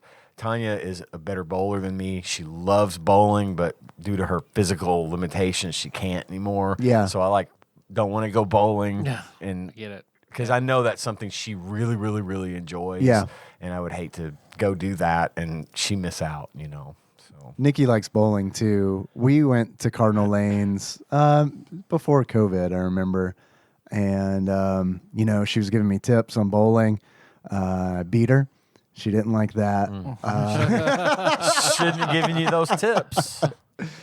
And I was like, I don't even know what I'm doing. This is like really just all 100% luck. I just roll the ball. I look at the pin and I roll the ball down there. I don't think about spin. I don't like when I play in Nintendo Switch Sports. Yeah. I overthink it. And when I overthink it, I fuck up. But when I'm just like hit pin, strike. That's Cohen style, and he got 6 strikes in one game doing that. So yeah. We were big. I have my own ball and shoes, and so does she. Nice. Her bowling ball is purple and has a skull on it. I was about to ask if any of them are engraved. It's got a skull on it. It's called a headhunter. Nice. She is good at bowling. Yeah. I hate that that's something she can't do anymore. It does suck. I love bowling. So What's your ball like?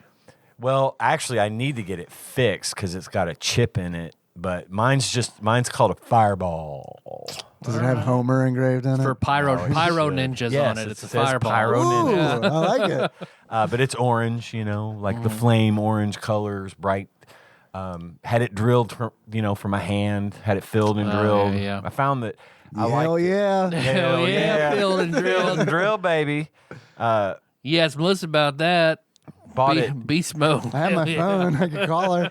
I actually bought it at the bowling alley in Murray. Oh, really? It was Yeah. a used ball that I really liked, and so they filled it and drilled it from my hand. But the thumb hole has a chip out of the side, so I got to get that repaired. I don't want to get rid of it because Hell no. it's an awesome No. bowling ball. Yeah. Keep that. Yeah. That's awesome. Yeah. I don't know how we got there. But back to Taryn's Back to call. Taryn. Sorry, Taryn. I'm not sorry. She didn't tell Tyler she got married. No, she True. didn't. I'm not sorry for a single. Because I would have been there, Fucking Taryn, with second. fucking bells on. Was told that I would be sent home and put in detention if I wore this top. And I get, whatever. I'm trying to be a good, upstanding person. I changed my entire outfit, get to the dance, and several girls had the same top on. Different colors, different patterns, but several of them did. But see, So the next dance, now you stood out because you weren't wearing all the same shit as all the other girls. So maybe mean principal lady was actually trying to help you. No, she wasn't. She was a bitch.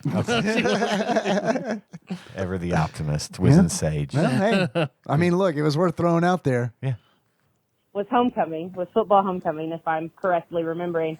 I wore the most titty revealing dress I could possibly find. Hell yeah. Hell yeah. To this day, it still haunts me how much she had it out for my mother. It was all politics. But anywho, miss you guys, love you guys. Hope to see you soon. Have a good day. Have a good fall. Hope I can be on the show with you guys soon. Bye. Come be on the show. Anytime. If you still want to, considering 'Cause we're, you like, left totally this message like a shitting on year you. ago. But yeah, come on. She messaged me the other day. She's still catching up. All right. Next call. Looks like this is from Taryn again.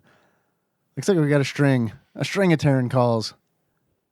The message cut me off. I didn't realize it was 3 minutes. It's Taryn again. Hello. Hi. It sounded like it ended that was naturally. My dance story. I never got invited to the Church of Christ event because obviously probably not welcome. But here's a quick Church of Christ story. While I'm thinking about it, I used to go to church with my cousin because they would always take the bomb theme park trips in the summertime. A lot of Six Flags, Opryland, the whole shebang, and all you had to do to go was maybe go to 1 or 2 Wednesday night youth services, so I would go. Sure. And I will never forget this, and this was probably the turning point for me, probably middle schoolish age, that I knew religion was a lot of bullshit.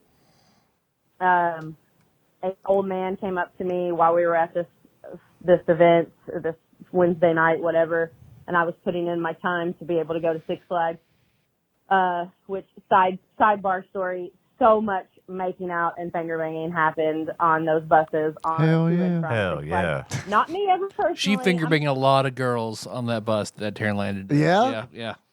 Taryn, come on the show. Yeah, she was the Marshall County bowler. The headhunter. Fireball. Trying to kiss somebody. No finger blasting, but how hypocritical, right? We're on a church bus, and that's what everybody did on the fucking bus. Christians make more Christians. God wouldn't have given us the parts if he didn't want us to play with them. I'm just saying. Hell yeah. Hell yeah. But anywho, this old man came up to me, and he asked me where I went to church, and I said, Olive Methodist, that's where we go. And he looked me dead in the eyes, and he said, oh, you're going to hell because you're not Church of Christ. Yeah. Oh, yeah. And Yeah. that was You didn't know that's how it works. Taryn, I'm sorry he had to educate you. the last time I went to any of at church, and just started asking to go with other friends to the theme parks. But yes, that's my Church of Christ story. And yeah, miss you guys. Have a lovely, lovely weekend. Hopefully you play this maybe before 2022. That'd be Almost. Sure. Just missed it. See you all soon. Okay. Just a bit outside. Missed it by 7 months. All right. Thank you, Taryn. Looks like we have another call from Flava Trick, Banana Hammock. Tyler, God damn it. Rachel's, I had to call. I got to be that person because you said it wrong, and it's going to bother me all day if I don't correct you. Okay. I'm sorry Okay. to be that bitch, Go ahead. but I got to do it. I'll do it right I back. don't know what game y'all are playing. Uh-huh. I have no idea. I don't even. So you don't even you're know. At the end of it. You don't care. Rachel's favorite fake movie is not Pride and Prejudice. It's Dangerous Liaisons. Well, But her yeah. favorite real movie is Weekend at Bernie's. Tyler, you made me be this person. Uh-huh. You made me. Uh-huh. Okay, love you. Bye. No, you don't. You didn't tell me you got married or remind me to your wedding. So, no, But how about me that person, Taryn? She did educate you. Oh, she'll tell me that. She did educate you in something that you care about deeply, which is Fringe trivia. So there's that. I care about my friendship with her Yeah. more. I'm just saying there's an opportunity to grow here, Tyler. You can learn about friends. And, No, I'm gonna Principal Jarrett you right now, Taryn. That's what I'm gonna do. when that comes up at your local pub's trivia night and you answer correctly Well, that's because true. of what she told you, Yeah, it's true. Dangerous you have liaisons. to, credit her with those points. That's right. Final call from Flava Trick, Banana Hammock. This might be the one where she tells us she's getting married. I don't know. Well, now I have to call and apologize to Tyler for yelling at him. How about I'm something right else, about Taryn? How about something else? Rachel's favorite fake movie. But your stinger was that your cat passed away, and I'm so sorry. Oh, yeah, you should be. Losing a pet is the worst thing in the world. I mean, not getting invited to your friend's wedding wedding is pretty bad. But go ahead. River. I am sorry for yelling. Sorta. You were wrong. But again, my You were condolences wrong. to River Cat. Okay. Who was really wronged here? Yeah, come on, Taryn. We know. But still, thanks for the call. I have one more call pulled for this recording. This is from 828. The good old 828. Motherfucking tadpogs. It's your single elegant honk brew pounder. I just started. I found out you're all on YouTube. Every single one of your episodes. That's amazing. Thanks so I'm to starting. Thanks, Dane. Dane, Yeah. Mr. Puzzles, Senior Puzzles, The Esquire. yeah, who can also resist up to 120 mile per hour winds and does not change color. And is 50 feet tall. Tadpog, number one. You beautiful motherfuckers sound so amazing, so young. It's wild. But I get to episode 2, and a dude, I believe Jacob of Wolf Fighting fame, is talking about how he's going to fight wolves. And I'm sitting there, and he says he can fight 2 wolves. And I'm a big guy. I'm 6'2". Yeah, let's 250 crack pounds. this chestnut open again. Here we go. I love this. 100-pound saw blades every day. I'm like, I can fight 3 wolves Shoo. easily. Shoo. Now, It's a lot of wolves. today, right now, in 2026, when you're listening to this phone call, how many wolves can you take in honor system? And I'm talking about like 2025 wolves. So they're kind of scrawny, half coyote, half wolf, and they come at you one at a time. I'm confused. Are wolves in the year 2025? Is that what we're Yeah, basing? he's talking about future wolves. Are future wolves going to be When we're- weaker? Apparently. Or are we getting 3 years to train? Maybe a little of both. If I dedicate 3 years of my life to fighting wolves, I might be able to beat one.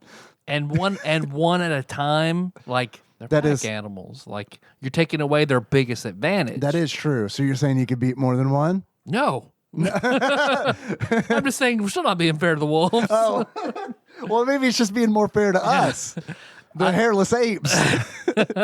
Yeah, like one wolf, like yeah, maybe I could kill if I'm fighting the desperation of my life. Yeah. And like just like looking shoving thumbs in eyeballs and Right. shit like that. Maybe I You kill get the one drop wolf. on it. Yeah, maybe I kill one wolf, but it has fucked me up so badly that second one is fucking killing me. Yeah. Now, do I get to use all my ninja weapons against the wolf, or do I have to wrestle it? I don't know. There is more to the call. Because I feel like by don't know if there are 2026, more I'm rules. gonna go back to carrying all my ninja stuff. Yeah. Well, if the wolves getting as weak as they are, you might feel like you don't need it. You're like, finally, a society where I don't live in fear of wolf attacks. I'll throw the wolf some jerky and then befriend him. Now he's my familiar. Brew Pounder continues. You get a T-shirt and a belt, leather belt if you wear it. How many wolves you taking down? Also, your children are on the other side, so you got that dad adrenaline. How many wolves you taking down? I don't know that that's Go gonna for it, help. boys. All right, love you. Yeah, Bye. so That's like, a fucking wolf. Maybe I could take an eighth of a wolf. Yeah, that sounds about right for me too. So I'd need Do you 8 mean of me. like a baby wolf? Just, I don't know. Yeah. Oh, 8 Ians versus one wolf? Yeah, it would That'd have be fun. to be. I think 8 Ians could easily take a wolf. We'd have to sacrifice 5 of the Ians. Well, I didn't say all of them are going to survive. This goes like a Naruto shadow clone. Like some of those Ians are just getting poofed to smoke. I couldn't fucking kill a wolf if my life depended on it. Fucking yeah, it took about 8 of me to. I don't know. It's also like say a coyote. Okay, that's a little bit of a different matter, but a Sure. fucking wolf. a wolf. Like, But then there's also different kinds of wolves. You know, it's like I feel like Brew Pounder gave us like a pretty good description of like a scrawny like coyote style wolf, but you still got to see it. You have to see it before you can make a claim like that, right? That's like bidding blind. Yeah. You don't do Yeah, that. yeah. No, I think wolf is a wolf, and I'm probably going to lose. I don't think I could take one, much less three. I'm with you. I do not. 3? He said he could take 3 right now. Yeah, but he also said he's like 6'4", 250, like made of muscle, man Yeah. from Brussels. I mean, hey, like Vegemite sandwich, this guy. So like, Gross. yeah, I'm not that. No. I'm close to that in the wrong way. I'm far from both. So no, I can't kill a wolf. Yeah. Mm-mm. No wolves. Good question, though. Brew Pounder, thanks for the call. Congratulations on your wolf killing prowess and for knowing that I wear a leather belt. Well done. That's all the calls I got. All right. If you want to call, Yes. you can do so. 270-883-2555. We're catching up, maybe. That was good. I enjoyed that. Yeah, That was I did very too. nice. It's very nice. I think that's it. I think so. Next time we'll be back to Scott Pilgrim. I think we'll do one Scott Pilgrim, and then we kind of decided while we were taking a break that we'd do Congo's Caper after that.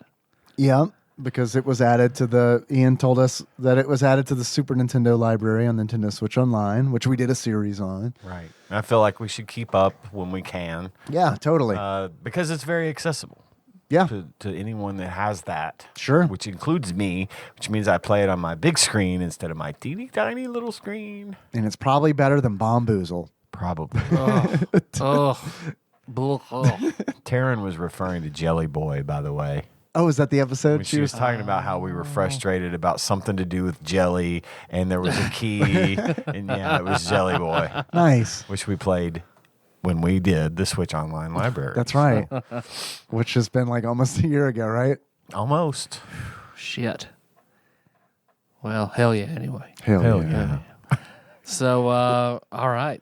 And then hopefully after that, we'll do a big streak of Scott Pilgrim game episodes, and then maybe we'll do some Final Fantasy Part 2 World of Ruin. So that's what you got to look forward to. Hell yeah. Hell yeah. Hell yeah. All right. Well, thanks for listening, everybody. Thank you, nameless comedian, for Alex. thank you, Alex, for we literally at least all of my humor was built on Alex's hell yeah. Yeah, we rode that right into the ground, and I'm super glad we did. Does Alex have a Patreon or just us? Because the other comedian had where you could text 55444 text butts, and you get information on his tour. He's like, that's not how I've chosen to promote myself. But Alex was, I think, he just the opener manager type. All right. Well, I'd subscribe to his Patreon for a month. I mean, for as much as we took that and rode with it.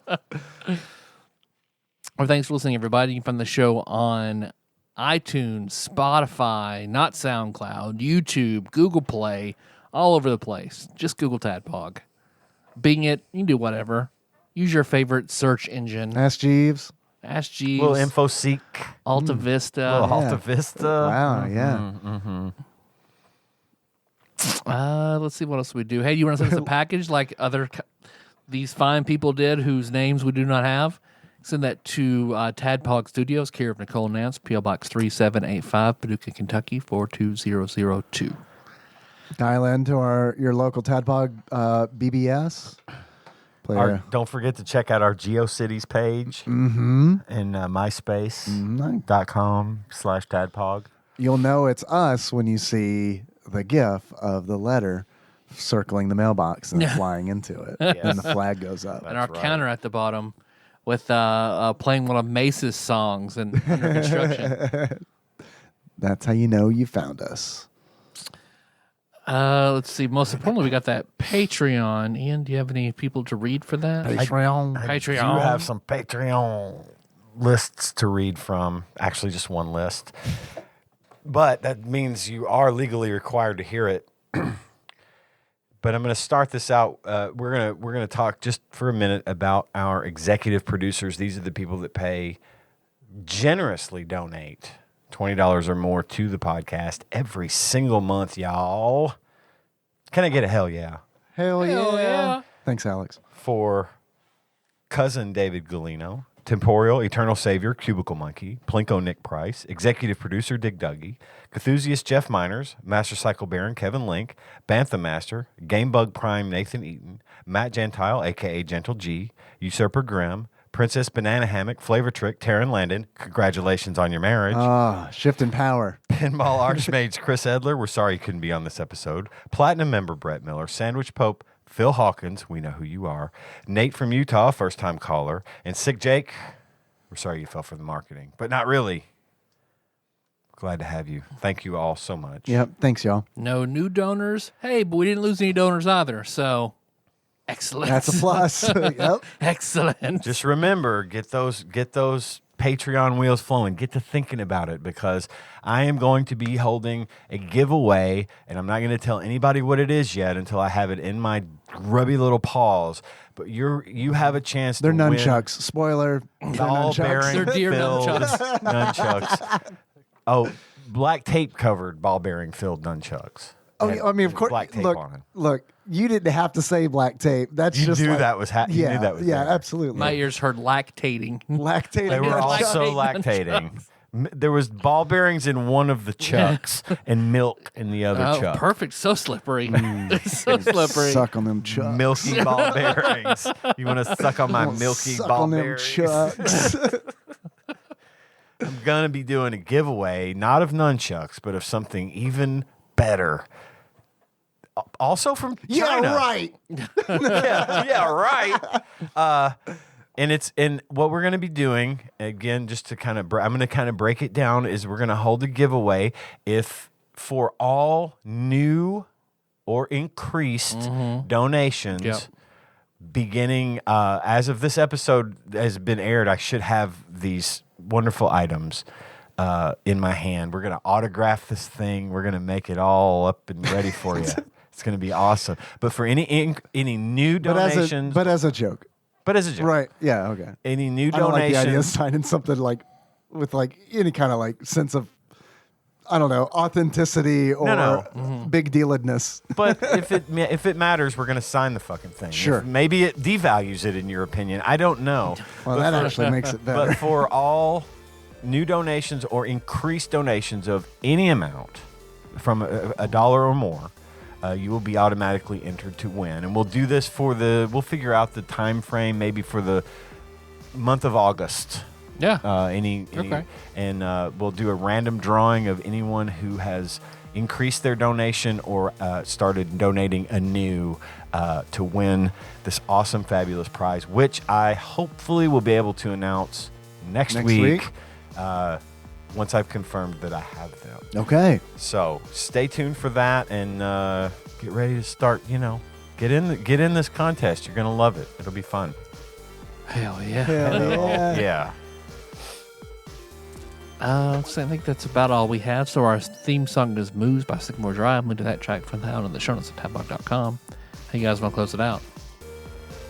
I mean, I think we should close it out with a big old hell yeah. So until next time, Tropical Capricorn. Capricorn. Hell yeah. Beast mode.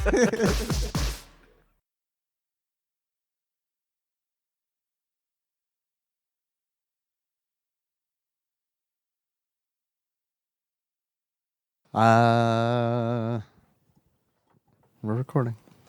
We're doing a podcast. I don't know if you guys knew this or not. Yay. Officially? I've gathered you all here today to officially record a podcast. Officially record an unofficial podcast. Is it artisanal at least? No.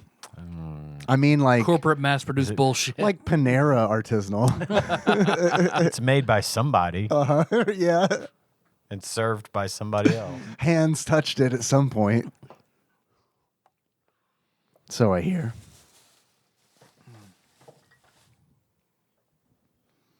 Well, I'm ready to go whenever you guys are. We're do we're it. doing it. Fire it up. Do it. It's Get recording. ready.